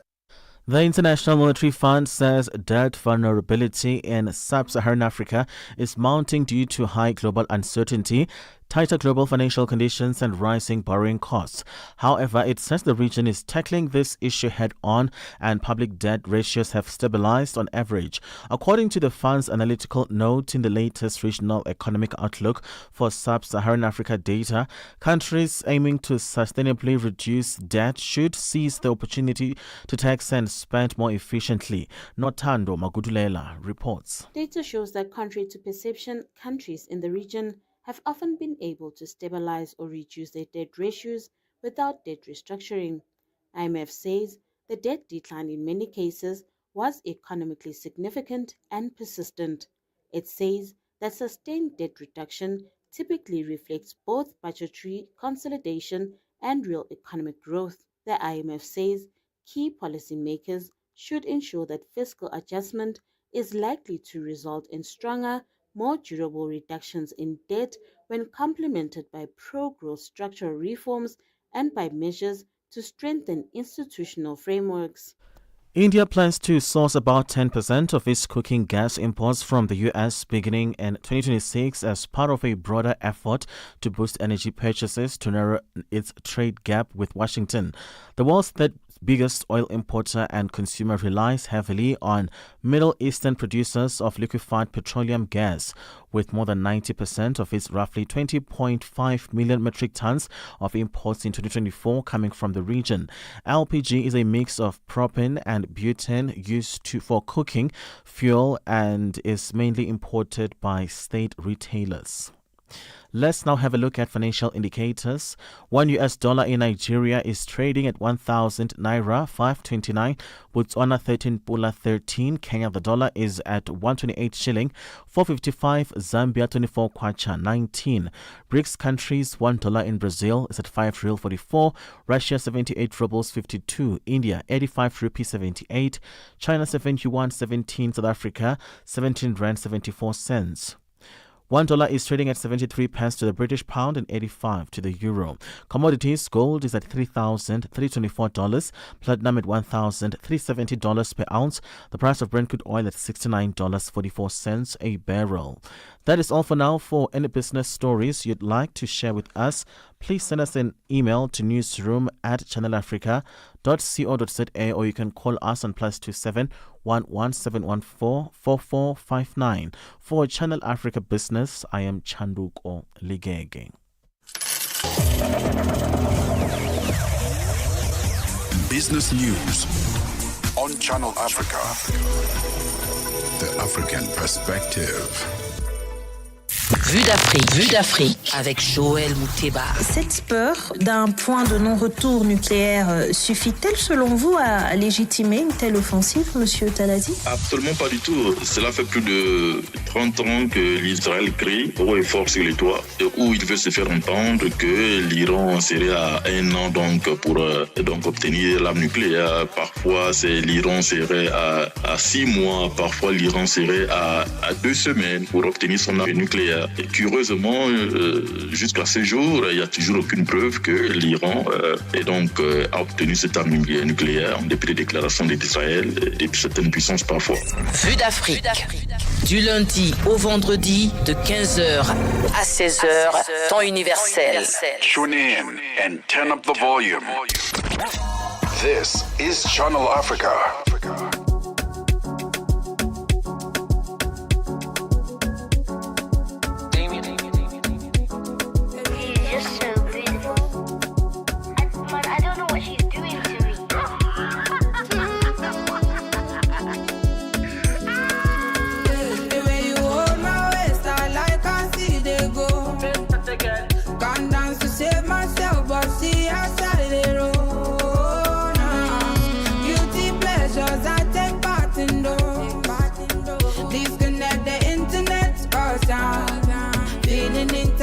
And I can't tell you're feeling the pressure, and I can't tell you're feeling the tension. You move your legs like this and that, you can't drive away depression. I can't tell your skill is precious, you can't change the whole direction. You move your legs like this and that, you can't drive away depression. Oh my ways, oh my ways, oh my ways. During this Africa month, and we paid attention to the fact that we've got a very good opportunity to place on the global agenda various matters of concern to us because of this situation with regard to the G20. President Becky, you have helped us move from the general to the specific. When we talk about African solutions for African problems, what does that mean? It has become a saying that we're saying daily. Everyone is saying this statement. What exact actions do we have to do as private sector, as government, even as NGOs? So thank you so much. It is important and critical that when government puts together policies and frameworks on business, that it involves business itself. Business policies cannot be drafted and be expected to be implemented by business without business not having been involved. And because of that, we, the Tanzanian business community, decided that we are going to rally the whole continent. I think if we took that resolution, I'm moving it as a resolution. And John Ambassador Mbongwe said he's going to second me. During this Africa month. And we paid attention to the fact that we've got a very good opportunity to place on the global agenda various matters of concern to us because of this situation with regard to the G20. President Becky, you have helped us move from the general to the specific. When we talk about African solutions for African problems, what does that Davido featuring Fave. Kante is the name of the song. Welcome to The Upside. If you've just joined us on Channel Africa, The African Perspective, it's 13 minutes before 3 p.m. Central African time. We are coming to you live from the Auckland Park Studios in Johannesburg, South Africa. Happy Tuesday. Thank you so much for tuning in this afternoon with me, Tebogo, Lekhuleni, and Mmatsheko Mosito. We are getting ready now for what caught your eye? And you're more than welcome to weigh in on these conversations and let us know what caught your eye on our social media platforms at Channel Africa on Facebook and YouTube is where you can stream us live and comment below with what caught your eye, or alternatively send us a WhatsApp on our WhatsApp line +2763 406 9126. We'll give you a brief intro of what we'll be talking about this afternoon on what caught your eye, and then we're going to take a quick breather and we're going to come back and expand on it. What caught your eye this afternoon? So what caught my eye, I'm actually on a certain Tebogo Lekhuleni page on TikTok. If you don't have TikTok, please download it right now. My page? Yes. So at Tebogo_excellent. That's a handle. It's got over 100K followers and some 2 million likes. Those are just some of the clues. But actually what caught my eye on this page is that, I love this so much. There's going to be a singles only hiking excursion that's coming up, okay? And it just got me thinking. It really caught my eye, but it also caught my mind. Because I'm thinking there are so many wonderful ways to meet new people, to make new friends, and find a potential bae that you can marry and run off into the sunset with. I never ever thought that a hiking experience or a hiking club, if you will, that Tebogo Lekhuleni runs very successfully, might I add, would be one of those places. And I'm actually I'm pleasantly surprised to see this. As I understand it, there's an opening for you to register to join this hiking experience. Singles but you have to, the only requirement is that you've got to be a single. Well, it's the actually I'll give you let me give you the details of the break we're going to take in a moment's time. Have you ever watched that documentary called Chasing the Sun, the one that follows the Springboks, their journey to winning that World Cup in 2019? Did you remember there was a whole hullabaloo about it when it came out? Well, SABC Sport brings you Chasing the Sun, a powerful 5-part documentary series about the Springboks, telling the rousing tale of their path to redemption and ultimately World Cup glory in 2019. Starting on the 13th of July at 7:30 p.m. Central African Time on SABC2, tune in every Sunday for the highs, the heartache, and the heroics that made rugby history. Stream each chapter on SABC Plus anytime, anywhere, no subscription needed. Don't miss Chasing the Sun this Sunday at 7:30 p.m. Central African Time on SABC2. Be there when history shines.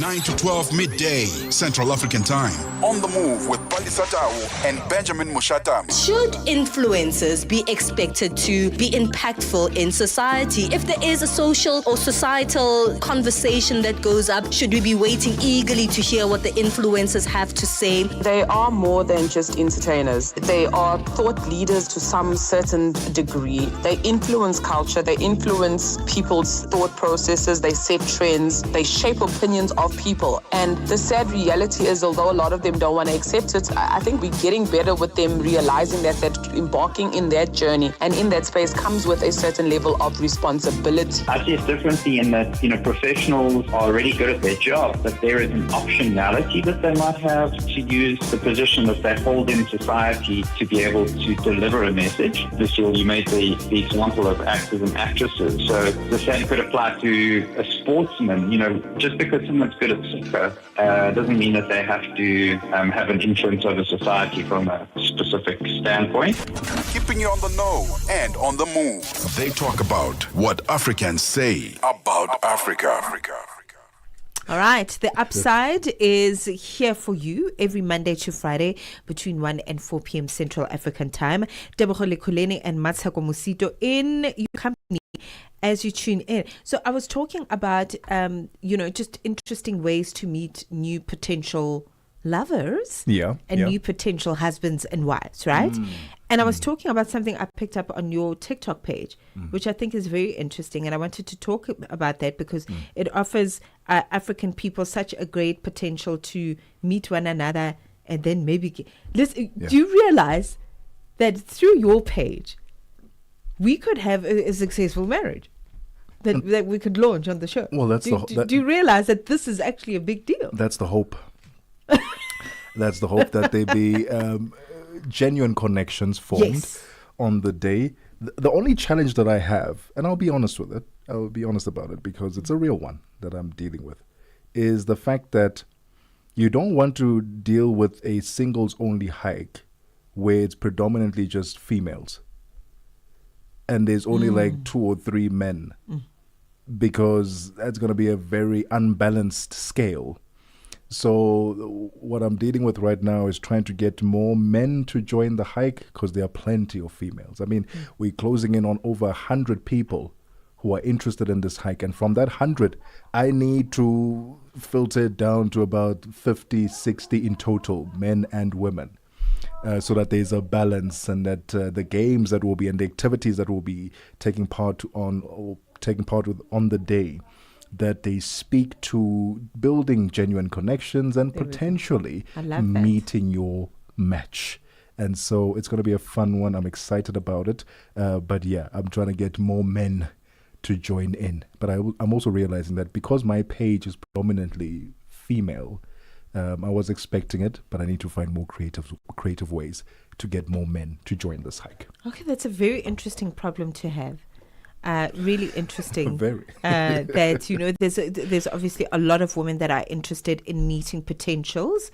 But are you a guy? Do you actually think a hiking experience is a good way to meet someone? And it's not just about the hiking. I want to add and say just the outdoors, because I think as modern African people, we have now adopted Western ways of doing things. Dress up, go to a restaurant and impress each other, and bring your representative and impress each other the whole night. Whereas you could go outdoors, be outside and meet somebody. Go outside. The thing about being outside, and creating these sort of obstacles is that you get to see you get to see their 4 seasons. When you go to a restaurant, you get to see a particular season, right? The one that they want you to see. The nice smelling, looking good, composed. Made up. But then you put them outside in the outdoors and you give them some challenges where there's a bit of frustration. You see how they handle frustration. You see how they handle when it's an impatient moment. You see how they helping other people or not helping other people. How effective the communication is when it's activities that require you to communicate and work as a team. So it's going to be a well-balanced set of activities to get you out of that. This is what you're going to see because this is what I want to show you in a restaurant. Now you get to see me holistically. And it may be for about a couple of hours, yes, but you'll get snippets of what you want to see from that person. And if you're interested, you'll pursue that relationship and go on a proper date. And if not, you'll end it right there and then. But at least you got the opportunity to see this person for who they could possibly be, instead of what they're pretending to be in a restaurant and selling you all kinds of dreams that don't exist. Wow, I'm sold. I'm sold. Let's try different things, guys. Let's aren't you tired of restaurants? Oh my goodness. No, I'm really sick and tired of the going to the restaurant. There's no novelty in that. So listen, follow Tebogo. All the details for the singles hike are on his page. If you're interested, but also we'd love to hear your opinion on other just very interesting ways to meet potential life partners. Whether it's somebody that you're going to do life with on a permanent basis, or you really are going to stamp it and change surnames and live in the same house and do this life thing together. Let us know what's out there. Whether you're in Uganda, whether you're in Ghana, whether you're in Zambia, Senegal, it doesn't matter where you are. I'm sure there are interesting traditions of ways to meet potential partners. In my mind, I thought arranged marriage. That's a story for another day. There are some people who actually wouldn't mind that. Let's be honest. Right. Even in this modern age.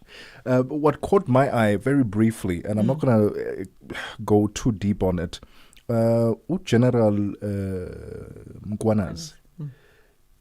He made a lot of politicians and high-level police officers, high-ranking police officers, he gave them a restless weekend after that briefing on Sunday, exposing that there might be some interferences in high-level cases, that there's drug cartels that are running top-level politicians and so on and so forth, and standing in the way of justice. And he's saying, listen, I am not going to allow that to happen, not on my watch. He's going after the Minister of Police, Usenzo Mtuno, and yeah. So I'm not going to get into that. What I want to get into is the fact that on social media, people are rallying so much behind this guy. We are having farmers saying we are standing for General Mkwanas. Nothing will happen to him. We will protect him. On TikTok, yes, if they fire him, if they suspend him, if anything happens to him, we're taking to the street. Are you really going to do that? And I ask this because people don't want their pay to be affected. Are you really going to go to the streets and protest the man who is standing for justice if something happens to him, whether he gets fired, suspended, or whatever? Are you really going to go to the streets until there's justice for him, knowing that your paycheck will be sacrificed or potentially your job is on the line? I feel like sometimes we are very selfish and that we are self-serving, that we say all these things on social media, but when the moment comes, when you actually have to do something about it, you are nowhere to be seen. What do you think? Will you indeed be standing behind General Mkwanas if something does happen to him, if he gets suspended, fired, whatever the case may be? Are you going to take to the streets like we saw the people in the Western Cape?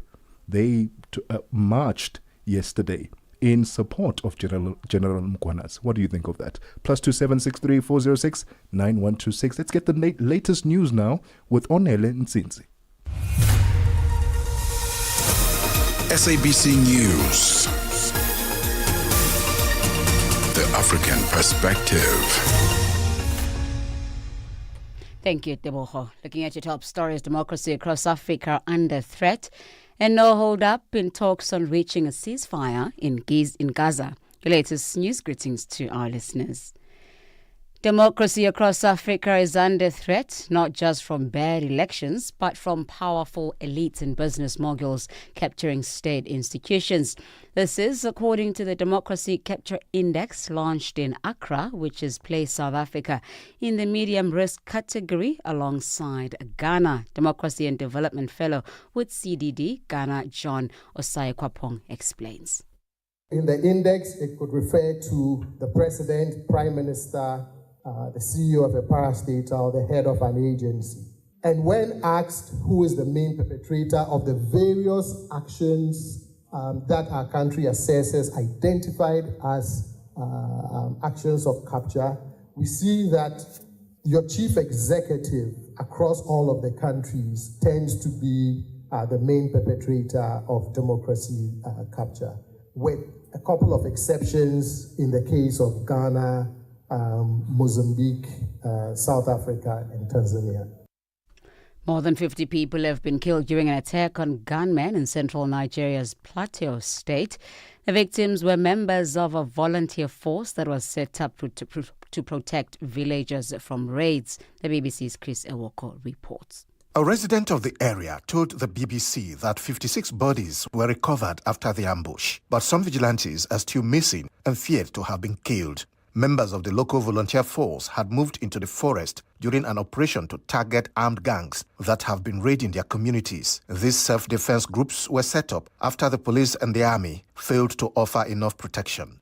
Plateau State is the scene of frequent clashes between nomadic herders and farming communities over access to land. Last month, more than 50 people were killed and dozens of homes were burnt down by gunmen during raids across the state. Over 60 undocumented migrants have been arrested during a raid at various businesses in the west of Johannesburg in South Africa. The raids were led by acting City of Johannesburg Mayor Kenny Kunene and the city's law enforcement officers. 10 businesses and 4 warehouses had their electricity disconnected for having connected power illegally. One of the businesses was found to be owing the city almost $788,000 in unpaid electricity. The raid will continue. Some of them were hiding under this material that you can't breathe just walking into that place. But they were hiding under it. Some of them were hiding in the sewage. We took them out. Mainly it was Mozambicans, Malawians, and Zimbabweans. But we also arrested 3 Chinese, 2 males and 1 female, and also 1 Pakistani. This particular place run by this Somalian owes the city 13.8 million, around there. Almost 14 million rents in electricity rates and taxes. South Africa's African National Congress Party Secretary General Fikile Mbalula and the leader of the Economic Freedom Fighters, Julius Malema, are visiting the homestead of the late former Deputy President David Mabuza in Barberton in the Mpumalanga province today. Mourners continue to flock to the Mabuza residence to pay their respect. Representatives of political parties and entities, including members of the community, have been visiting the homestead since Thursday last week. 64-year-old Mabuza died last week after a short illness. The ANC will hold 3 memorial services in 3 regions ahead of the funeral on Saturday. Lastly, U.S. President Donald Trump has insisted that there is no hold-up in talks on reaching a ceasefire in Gaza after the latest round of indirect negotiations between Israel and Hamas ended without a breakthrough. Trump was speaking as he hosted a dinner in Washington with the Israeli Prime Minister Benjamin Netanyahu. Netanyahu rejected the possibility of full Palestinian statehood, saying that Israel would always keep overall security control. I think Palestinians should have all the powers to govern themselves, but none of the powers to threaten us. And that means that certain powers, like overall security, will always remain in our hands. Now, that is a fact, and no one in Israel will agree to anything else because we don't commit suicide. We want life, we cherish life for ourselves, for our neighbors. Recapping on your top stories, democracy across Africa is under threat, not just from bad elections, but from powerful elites and business moguls capturing state institutions. This is according to the Democracy Capture Index launched in Accra, which has placed South Africa in the medium risk category alongside Ghana. For any news stories you'd like to share with us, please send us an email to newsroom@channelafrica.co.za or call us at +27 11 714 4459. Channel Africa News, I'm Onele Ntsinzi. SABC News. The African Perspective.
Seven minutes after 3 p.m. Central African Time. Can you believe it's the final hour on the Upside? Happy Tuesday. Thank you so much for tuning in this afternoon. We're coming to you live from the Auckland Park Studios in Johannesburg, South Africa. This is the Upside on Channel Africa.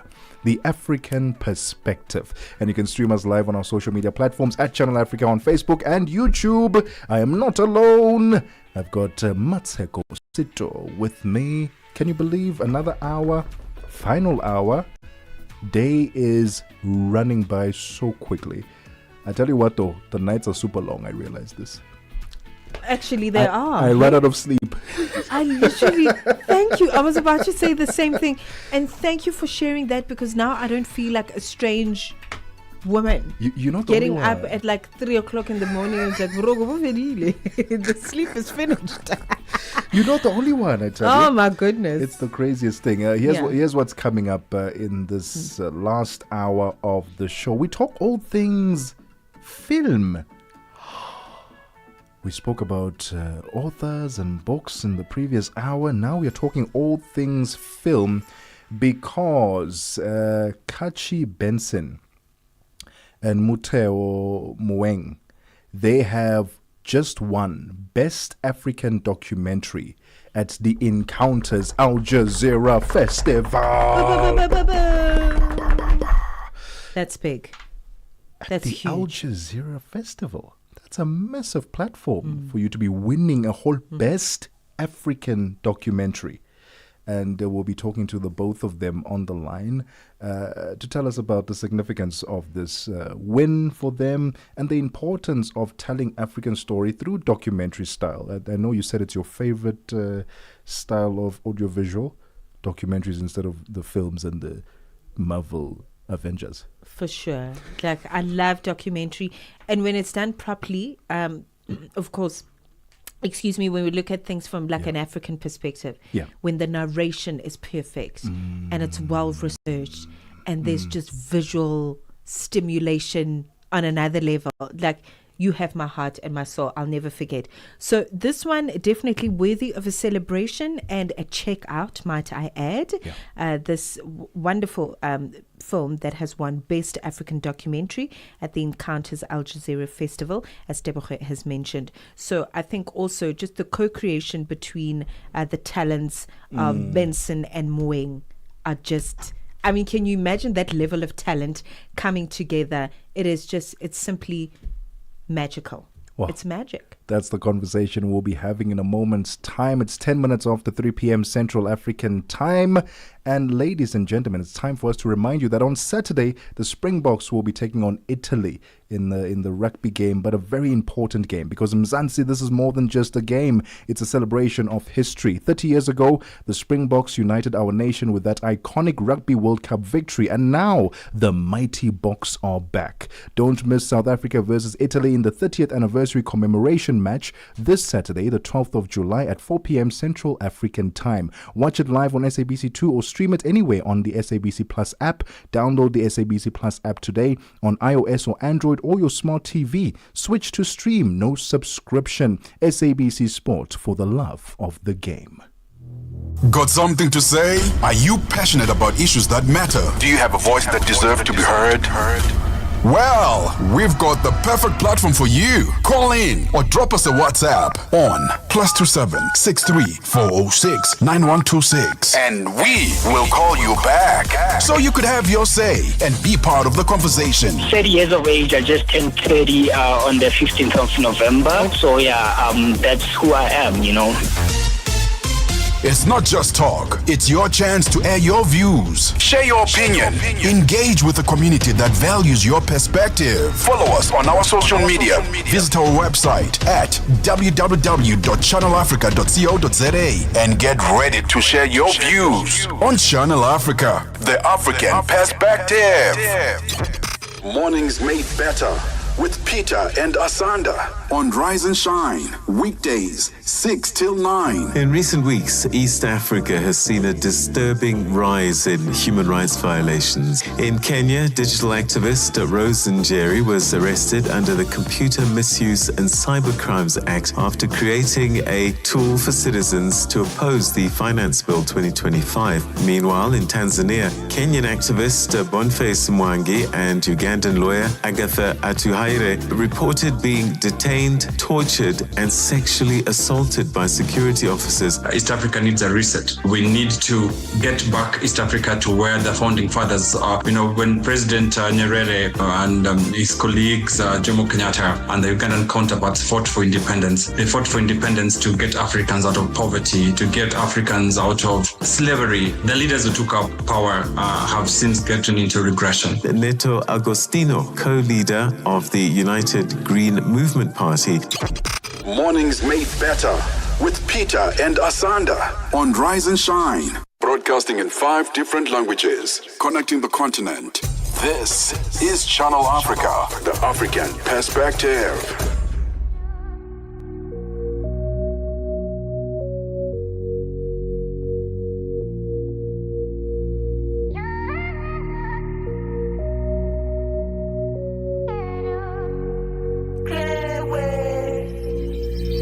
You give me life, it is solar. Can't feel your love taking over. On a good day, I be loner. See what you make me discover. Girl, you don't change my persona. The revelation is in order. All the pressure I've been under. Why I call you Ngozi? God don't bless me Ngozi. No deserve is kind loving. The loving way you show me. Private lounging on Paris. With expensive room service. No one make me do like this. Girl, I got you, no worries, no worries. He did do me wow, wow. Scatter my intana, craving on salo. Africa is a story, a living, breathing, ever-evolving masterpiece. And for over 5 decades now, one voice has told it like no other. Channel Africa. More than just a broadcaster, Channel Africa is the pulse of the continent, African-led, African-run, and deeply rooted in its heritage. It's the only international station that speaks to Africa in its own voices: English, Kiswahili, Chinyanja, French, and Portuguese. The languages that unite 1 billion people. We have been there through every shift, every milestone, and every triumph. Not just reporting history, but shaping the conversations that define Africa's future. For brands, media planning, and advertisers, Channel Africa is more than just a platform. It's an opportunity. With 25 compelling shows covering current affairs, sports, business, music, and lifestyle, we deliver an engaging Pan-African audience ready to connect, invest, and act. Multi-award winning, internationally recognized, digitally accessible across the globe. When Africa speaks, the world listens, and Channel Africa makes sure of it. For business, for culture, for Africa, partner with Channel Africa, because Africa's voice is the future. And the love of my life, I know if it day without. I bet you won't make it back. You need someone to hold on to. Girl, you know fear I did for you. I go on the matter for me and you. Make I be the reason you be living through love. Why I call you Ngozi? God don't bless me Ngozi. No deserve is kind loving. The loving way you show me. Private lounging on Paris. With expensive room service. No one make me do like this. Girl, I got you, no worries, no worries. He did do me wow, wow. Scatter my intana, craving on salo. No killing me kitana. Check all of his wow. A protection in the land. Every no desire. No killing me kitana.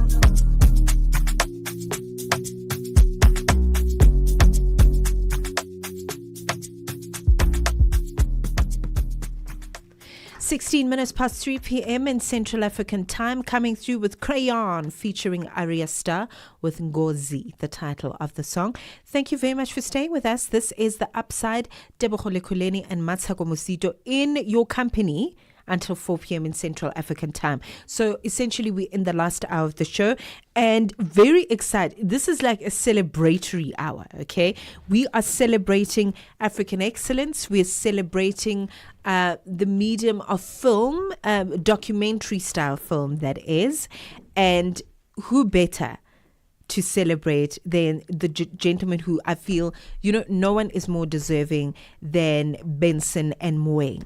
Can I just salute them by their last names, because whoever that they are walking with in spirit has made sure that this happens. And what a wonderful collaboration. So Kachi Benson and Moteo Moeng are joining us in their capacities as award-winning filmmakers from the African continent. We're very proud to claim all of them. They are African filmmakers, and they're making us so proud after, of course, bagging the best African documentary at the Encounters Al Jazeera Festival. How exciting is it? And that's for the documentary Mothers of Chibok. Can we just say congratulations to Kachi, Muteo? Thank you so much for your time, and welcome to the Upside winners. Welcome to the Upside. Thank you. I know we're talking about Mothers of Chibok, but we also just won an Emmy last week. No way. Yes. Wait, for the same documentary? Myself and Kachi worked, for another docu we worked on together where we actually met. Yeah. We won an Emmy last week for Best Documentary. It's called Madu. Congratulations. Yes, thank you. Okay, let's talk about that. We're talking about Mothers of Chibok. Listen, we're going to talk about everything now, because this is a big conversation. Talk to us about this particular film that won an Emmy before we really talk about the collaborative efforts between the both of you as filmmakers. Right. Mad is a story about a young Nigerian kid who went viral in 2020, dancing ballet in the rain. He posted this 44-second video of himself dancing ballet, and it went viral, got like 16 million views or something like that. And it was just like this beautiful story of resilience and courage and grace and hope. And that's how Moteo and I met. We made this documentary. It was a Disney original. Stunning. It's this really beautiful story of a kid with dreams that actually finally came through for him. So, yeah. Wow. You know what? We're going to take a quick breather, because we need to digest the fact that you just dropped the whole bombshell on us, that you won a whole Emmy, Muteo. So let's take a quick breather. When we get back, we continue the conversation and we talk all things Mothers of Chibok, an award-winning Best African Documentary at the Encounters Al Jazeera Festival. Don't go anywhere. This Mandela Month, Channel Africa invites you to walk in the footsteps of a giant. From the prison yard of Robben Island to the halls of the United Nations, Nelson Mandela's legacy reminds us that service, compassion, and justice are the building blocks of real freedom.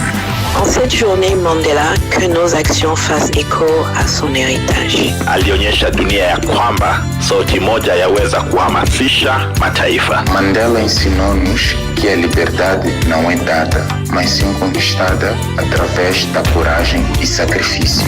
Join us as we reflect, remember, and reignite the spirit of Madiba across the continent.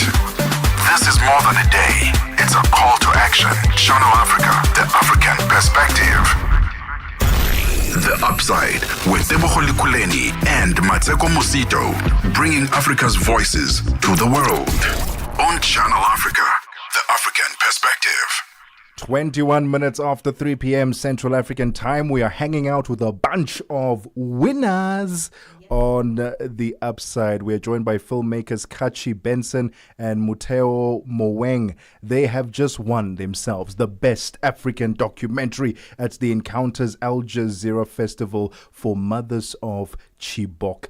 Kachi, let me go to you for this one. Just a reminder of the documentary, and because I remember we had our conversation earlier during the year, and you were walking us through how long it took you to create this documentary. Just a reminder of this documentary, Mothers of Chibok, and the work that went into it. Yeah, I mean, the Chibok story, obviously, for those who followed the story, happened or started in 2014. when 276 girls were kidnapped by Boko Haram terrorists. And for the longest time, I've always wanted to tell that story. I did go in 2018 to make a short version of it called The Daughters of Chibok, and it was made using virtual reality technology, and that won the Venice Lion at the Venice Film Festival in 2019.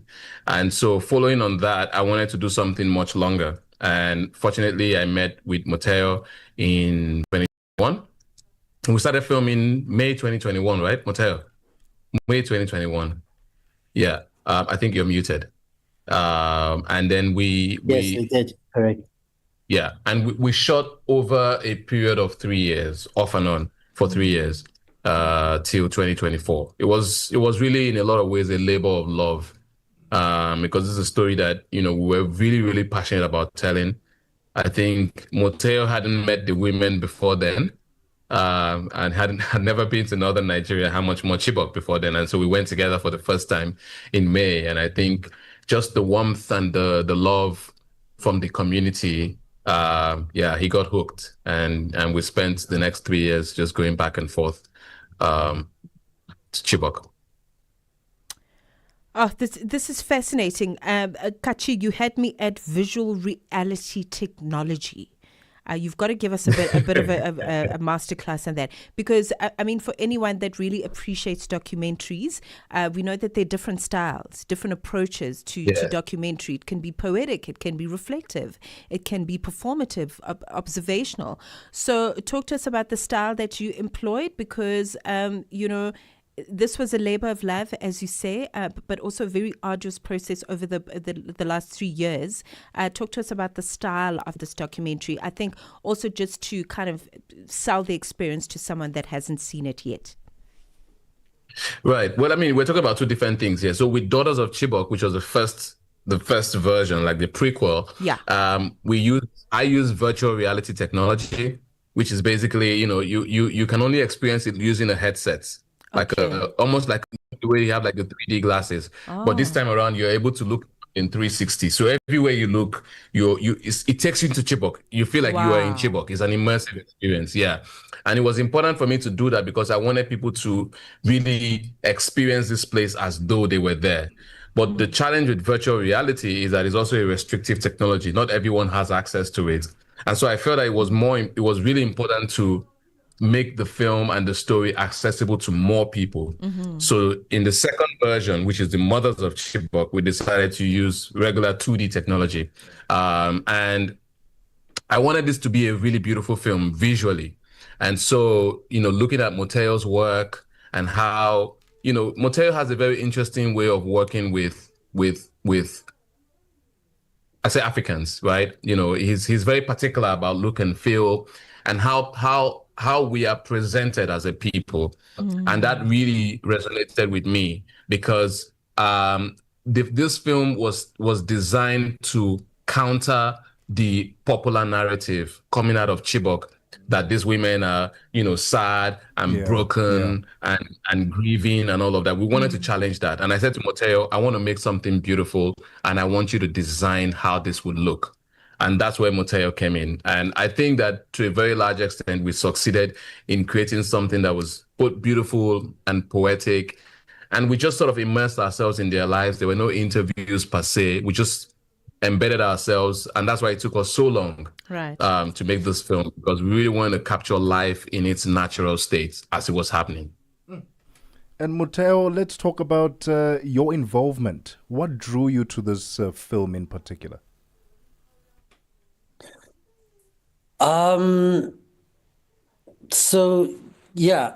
Myself and Kachi were working on another film initially together where we met. Okay. And when he told me about the story, obviously the world knew about it.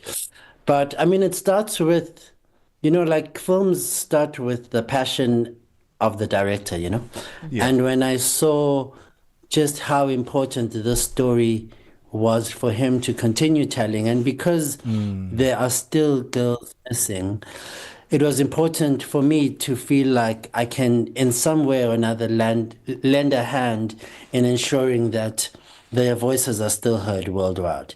And for people to not forget that these girls are still missing. And as a visual storyteller, seeing the excitement and the intrigue and the want that the director wanted to make this film, naturally, I wanted to be a part of it. So, and then when you go there the first time and you meet these women for the first time, all you want to do is keep going back. I mean, how we were treated is like, they feel like our mothers, So when you hear their stories, it got to a point where I felt like it was my responsibility to ensure that the story gets told. So beyond wanting to make a film, it became a responsibility. And I'm so happy I've been part of it, and I'm so happy I got to meet these incredible women who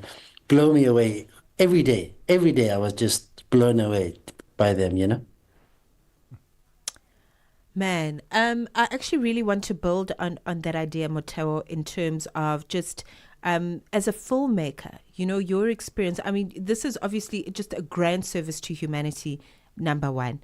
Telling the story, teaching us about, how we can view the Chibok story with the mothers and the daughters. I really love that you engage the story in that manner. But what is it done for you, just in personal fulfillment, but in terms of what you're able to learn about humanity, about,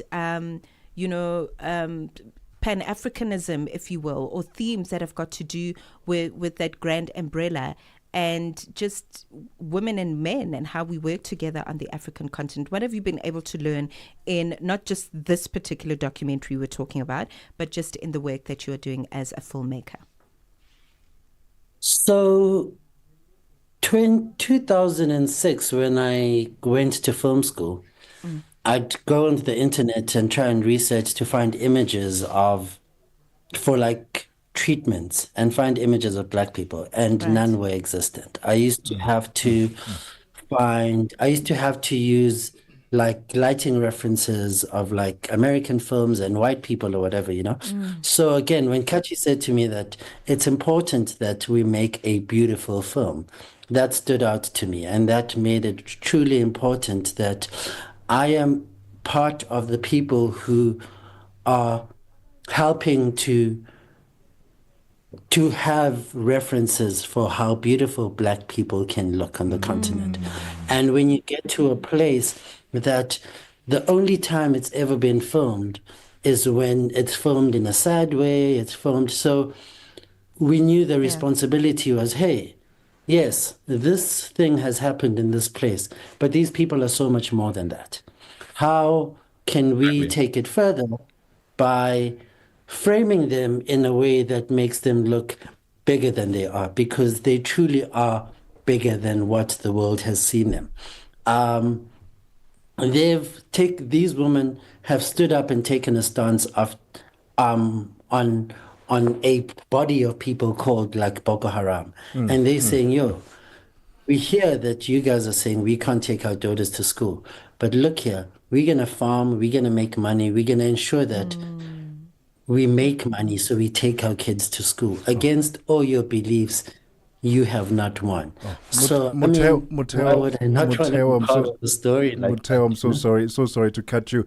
Well, just hold that thought for us. We'll continue the conversation right after this. We just have to get our sports and econ news, and we'll continue the conversation with the filmmakers behind Mothers of Chibok, who recently won Best African Documentary at the Encounters Al Jazeera Festival. Musibudi Makure standing by with sports. Sports on Channel Africa. The African Perspective. Thank you, Tebogo. Very good afternoon from the Sports Desk. So South Africa's bowling attack ripped through Zimbabwe's batting lineup as the Proteas wrapped up a 2-0 series victory with a convincing victory by an innings and 236 runs in the second test in Bulawayo earlier on this afternoon. So Zimbabwe resumed their second innings at 51 for the loss of 1 wicket. And the morning session on day 3 still needing 405 runs to make the Proteas bat again after enforcing following on. So their top order did very well to keep them afloat for a while, with Nick Walsh, the captain of the side, Greg Irvine, as well as Taku Wanashe Kaiteno also all making contributions.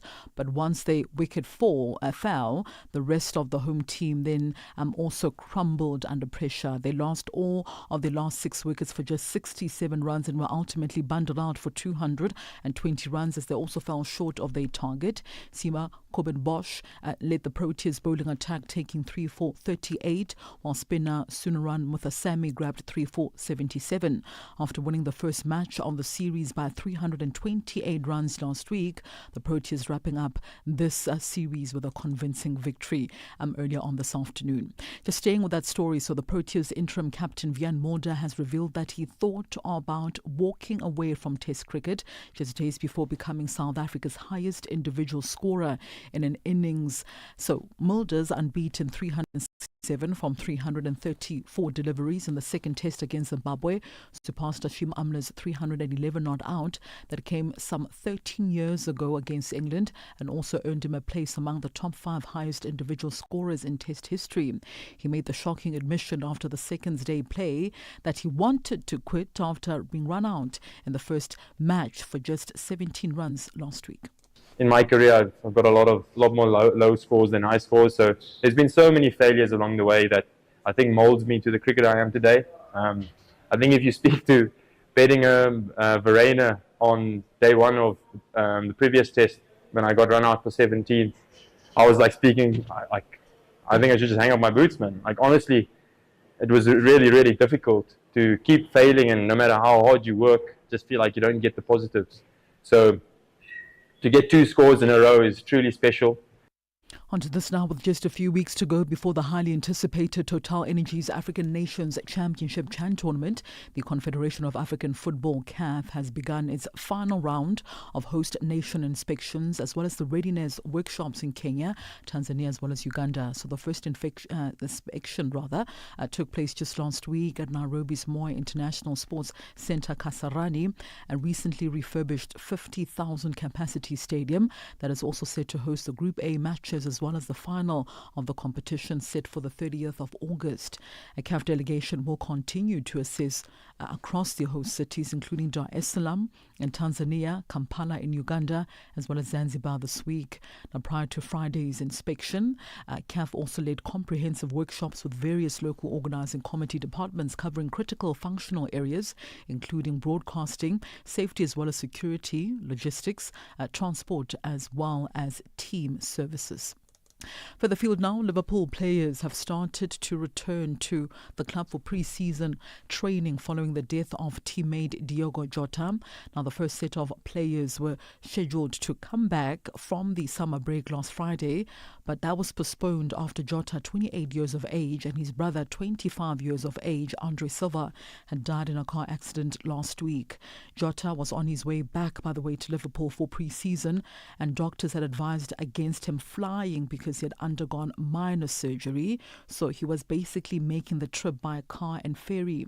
A large contingent of players as well as staff from Anfield paid their respects to the forward as well as his brother at a public wake in their native Portugal on Friday. The funeral then took place on Saturday in their hometown on Gondomar, with race captain Virgil van Dijk as well as Scotland defender Andy Robinson carrying floral tributes in honour of Jota and Andre Silva. Manager Arne Slot was also a part of Liverpool's delegation, and his side are then due now to play their first pre-season match against Preston North End at Deepdale this coming Saturday.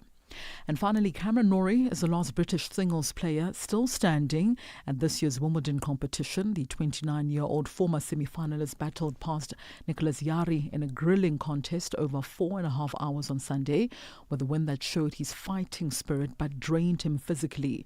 He'll take on the defending champion Carlos Alcaraz later on today. The odds will be stacked against the world number 61 when he faces Alcaraz.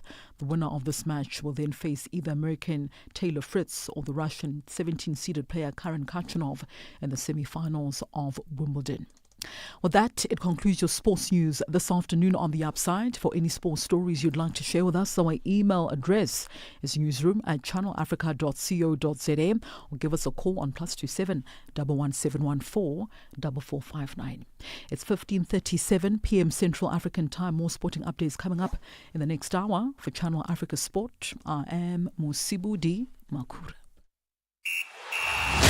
Sports on Channel Africa. The African perspective.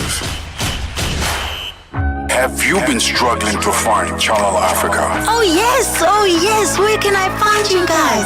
Well, you are in luck. Warning, radioactive zone detected.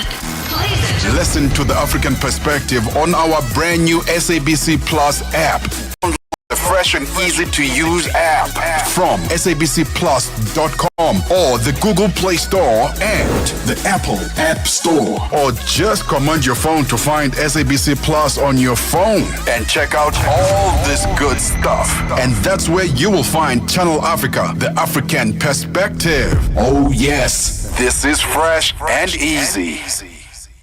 This is The Upside for the best African vibes, groundbreaking content.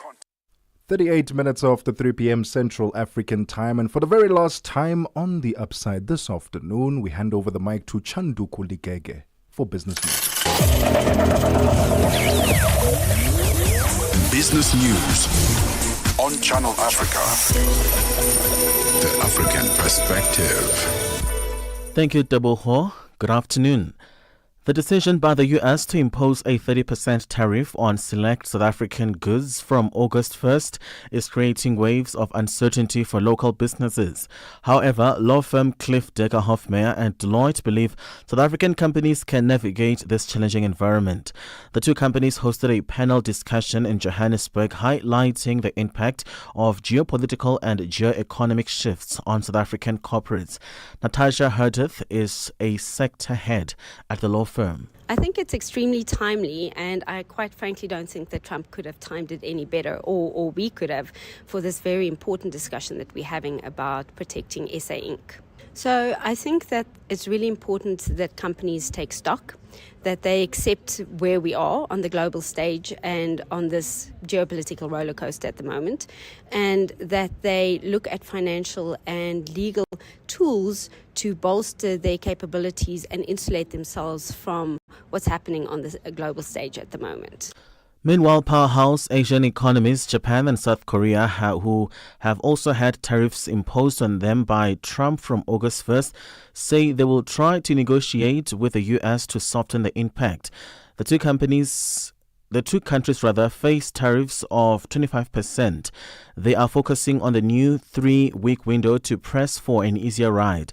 Japan wants concessions for its large automobile industry, among other things. South Korea says it plans to intensify trade talks with the Trump administration over the coming weeks to reach a mutually beneficial result.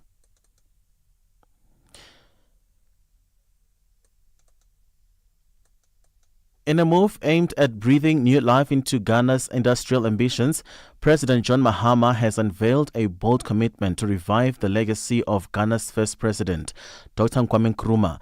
Through his 24-hour economy policy, Mahama says his government will rejuvenate the country's manufacturing sector and unlock the vast economic potential of inland Ghana. George Antwi Boisako, Director of Finance at Hubs Network and Chief Executive Officer of the Startups Cooperative Credit Union, explains. Apologies for not having the sound on that story. The public transport system, which is a significant number of the population in southern Africa, rely for communicating has come under the spotlight at the South African Transport Conference. The 4-day event opened in South Africa's capital, Pretoria, yesterday. Transport engineer from the Council for Scientific and Industrial Research in South Africa, Namitarai Chwere, says transport accessibility remains a challenge, adding that more research is needed to ensure good, safe and affordable public transport system in the region. In other news, U.S. small business confidence slipped in June as firms overall felt they had too much inventory on hand amid ongoing trade tensions and declining optimism over the outlook for sales. According to the National Federation of Independent Business, it says small business optimism index fell 0.2 of a point last month to 98.6. A substantial increase in respondents reporting excess inventories contributed to the most of the decline, with nearly 1 in 8 businesses reporting inventories were too high in June, almost double that in May. Let's have a look at financial indicators at this hour. $1 in Nigeria is trading at 1,000 Naira 529. In Botswana, 13 Pula 13. Kenya, the dollar is at 128 shilling 455. Zambia, 24 Kwacha 19. BRICS countries, $1 in Brazil is at 5 Real 44. Russia, 78 rubles 52. India, 85 rupees 78. China, 71 17. South Africa, 17 rand 74 cents. $1 is at 73 pence to the British pound and 85 to the euro. Commodities, gold is at $3,328, platinum at $1,379 per ounce. The price of Brent crude oil at $69.64 a barrel. That is all for now. For any business stories you'd like to share with us, please send us an email to newsroom@channelafrica.co.za, or you can call us on +27 11 714 4459. For Channel Africa Business, I am Chanduko Ligege.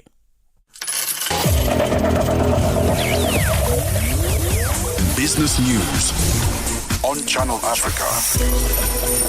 The African Perspective. We are on OpenView's audio bouquet. Channel 628. The Upside. On the Upside. Your voice matters. 43 minutes after 3 p.m. Central African time. A big thank you to Musibudi Makura and Chanduko Ligege. Let's continue our conversation with a bunch of winners, Mmatsheko. Because this duo, they won the Best African Documentary at the Encounters Al Jazeera Festival for Mothers of Chibok, the documentary. Mm-hmm. And we will continue unpacking it. But they also won an Emmy. For another film that they did called production. Madi. Yeah. I love that reaction.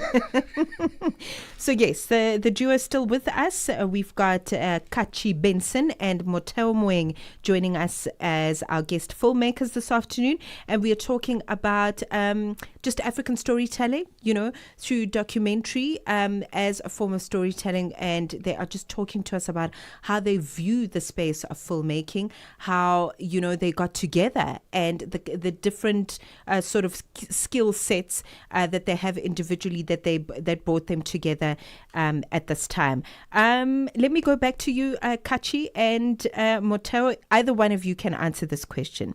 I want to know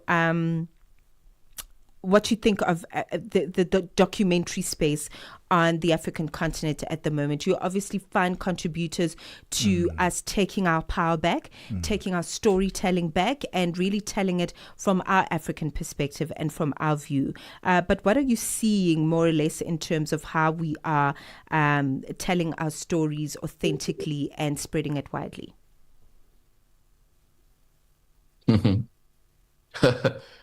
You want? Okay, I guess I'll go first, but I'll speak a lot more about Nigeria. I think that the stories are there. If there's one thing that we're not lacking in it's stories on the continent. However, I do feel that there's not a lot of infrastructure or systems to support the telling of non-fiction stories. And I think that's a shame. filmmakers, documentary filmmakers need to be able to get more support to be able to put their stories out there. And, a lot of times, the question is always, what's the business model? How are you going to make money? What's the return on investment? Those kind of things. But the power of stories at this point in time is really more important because there is a shift on the continent. That's what I believe. For better. And it's really important that as storytellers, we are part of that conversation, using storytelling to shift perspectives, shape opinions, and really inspire the next generation that, it's possible for us to reclaim our narrative, So, opportunities are there, but there's still is need for a lot more support for that genre of filmmaking. I mean, I don't know what Moteo has to say. And Moteo? Hello. Good question. I think it's shaping and shifting. No, you're fine now. We can hear you. We can hear you now. We can hear you fine, Kachi. Thank you. It's shaping and shifting in a very interesting way. Again, I think because the world is hungry for our stories, I think we're at a point where we've seen a lot of what's happening in the West. I mean, we hear it all the time. I think we have a uniqueness about how we are as Africans and how our stories can be translated, which is still new to the world. I mean, we're now at a place where people are talking AI. Yeah. And I think it's going to affect narrative films first, the most. And with documentary filmmaking, I think we still have the opportunity. I think there's more longevity there in the sense that it's real stories. It's not stories that can be made up. So I think as the continent, we are in a good space to ensure that we make use of the opportunity that is currently being given to us, and or rather the opportunity we're taking ourselves, rather, because no one is giving it to us per se. But we are fortunate to be in a time where there's a lot of interest in us. And I think, we just need to keep making our films, Gentlemen, we love the stories you are telling, and congratulations on your awards. It's a great time to be African. It absolutely is. And we need to put that on a t-shirt. Great time to be African. Great time to be African indeed. Gentlemen, either of you can answer this one. Either of you can answer this one. Where can we watch Mothers of Chibok, this award-winning documentary? Where can we access it?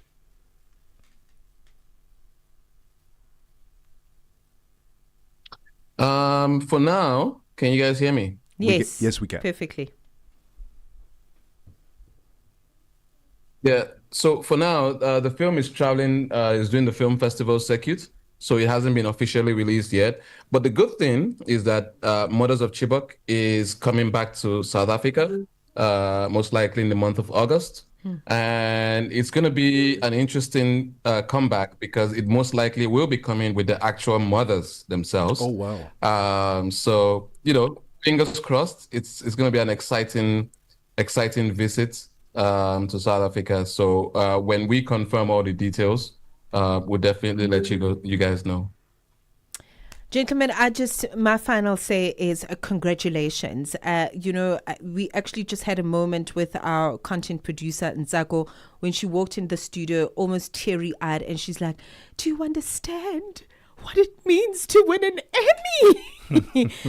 And she was almost on her knees. So this is really a big deal, and we celebrate with you winning the Emmy, and of course winning Best Docu at the Encounters Al Jazeera Festival. Big congratulations. I think just one of the most important things that the both of you have mentioned is accessibility. For me, this is just so important, making this work accessible to African people so that we have this work because storytelling and documentary making at this level is evergreen. So it's going to outlive us all, our grandchildren, and it's like a tree. You are documenting for generations to come. So it really is a big deal what is happening right now, and I'm all sorts of proud of you. I've got like goosebumps everywhere. So congratulations, and thank you very much for giving us so much of your time this afternoon. Thank you. The voices there of award-winning filmmakers, Moteo Moeng and Kachi Benson. They are the filmmakers behind Mothers of Chibok that recently won Best African Documentary at the Encounters Al Jazeera Festival, and then winning an Emmy for their other work. It's called Madi. Yes. Madi. Check it out. Those are a bunch of winners right here on the upside. And then another documentary that I'm sure you'd love to watch this weekend. SABC Sport brings you Chasing the Sun, a powerful 5-part documentary series about the Springboks, telling the rousing tale of their path to redemption and ultimately World Cup glory in 2019. Starting 13 July at 7:30 p.m. Central African Time on SABC2. Tune in every Sunday for the highs, the heartache, and the heroics that made rugby history. Stream each chapter on SABC Plus anytime, anywhere. No subscription needed. Don't miss Chasing the Sun this Sunday at 7:30 p.m. Central African Time on SABC2. Be there when history shines. Zochitika ndi madapiri kamlondola wazochitika pena paliponse. Nduna wazamalonda ku Malawi waletsa kampani yopanga shuga ya Ilovo yomwe ndi nthambi ya Ilovo Sugar Group Limited kuti isiye kutumiza shuga kumaiko akunja. Malingana ndi nduna ya zamalonda Vitumbuko Mhumba, izi zithandiza kuti shuga yemwe yakusowa pamsika azipezeka. Ndiye pano ndili ndi George Muhangu amene ali mu mzinda wa Blantyre mu dziko la Malawi. Chimene chikupangitsa kuti shuga azisowa ndi chani? Chomwe chikupangitsa kuti shuga azisowa ndichonena kuti panopo ili ngati off season ya makampani a Ilovo Sugar Malawi, kunena kuti sakutha kupanga shugayi okwanira chifukwa akukolola. Ndiye akamaliza kukolola pameneno atayambeno somano kugaya shugayi kuti azipezeka. Chinanso ndichonena kuti ma distributors amene akumakagula sugar kaya ndi ku Ilovo kaya ndi kusalima sugar akumagulisa ku maiko akunja ngati Zambia, Zimbabwe, Tanzania, Mozambique. Zochitika ndi madapiri lolemba mpaka lachisanu pa nthawi ya 7 koloko kufikira 8 koloko madzulo pa Channel Africa. Get Channel Africa on DSTV Audio Bouquet. Channel 802.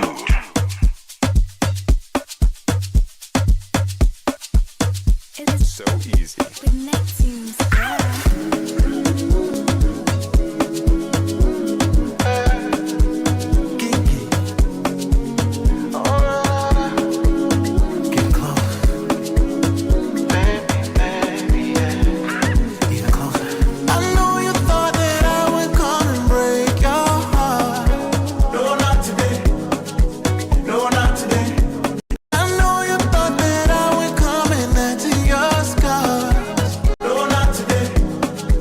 No, not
highest creature. Love and protect you like my sister. Mona Lisa, Mona Lisa, Mona Lisa, Mona Lisa. Speak of you highly and love you deeper. Open your doors, run you a hot bath, open your pores. Grapes and top wine, open your jaws. I'm nothing like them other niggas from before. I'm fighting the stereotype, I'm going to war. Let's go MIA, elope on the shore. Mrs. Me, them legs are gold, I'm Mr. T. Keep them around my neck till I forget to breathe. 4 minutes before 4 p.m. Central African Time. Rotimi, Mayakon, and Nasty C. Song is titled Shade. Shade. Fola Sade. Fola Sade, Shade. Well, it's the last few minutes of the Upside, and we say good afternoon to the one and only Tami Ngubeni for African Business. Tami, how are you doing this afternoon? I'm so awesome. What a lovely welcome, right? I mean, the moment Tami Ngubeni, you just... Listen, what a way. Sometimes I feel like we really need to give Tebogo a small fee because he's just like the best hype. He is. You really, look, isn't he just? Isn't he just? Love it. So thank you for that. I love hyping you up because you are all amazing. So let's carry on. And a heart to go with it as well. Well, here's what we've got in store for you in Africa in Business. Hearts palpitating, hearts beating rhythmically, because Donald Trump has now imposed that 30% reciprocal tariff on South Africa. We're very heavy on that this afternoon in Africa in Business, looking at how this is going to impact business. And obviously, Donald Trump, or rather President Cyril Ramaphosa, saying that this calculation is inaccurate. So we'll go into greater details. We'll be speaking to Cornelius Kutsia, who is a South Africa country director for Verto, and to discuss this and how this is going to impact businesses. But also we'll be speaking to the African United Business Confederation on their thoughts. They've called this unjustified.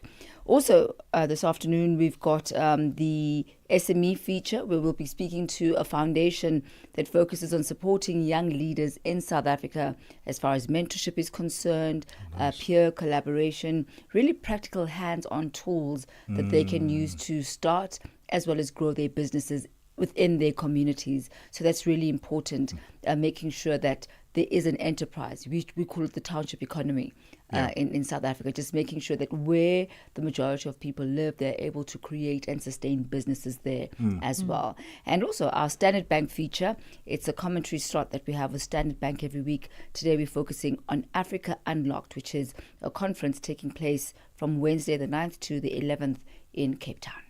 All right. It's a full program. Africa is always in business, okay? On a daily basis, Tami Ngubeni hosting the space for you just after 4 p.m. in Central African Time. Make sure that you tune in. Otherwise, we had a pleasant Tuesday with you. Please join us for the Wednesday edition. We're back here between 1 and 4 p.m. Central African Time. Tebogo and Mmatsheko hosting the space for you. Thank you for tuning in, and thank you to our wonderful members of the tribe, our Madam Producer Nzago Mhlanga on content production. Thank you very much for the rest of the team. We've got a big team. Thank you to all of them. We're back again tomorrow. Cheers. Bye-bye. All protocol observed.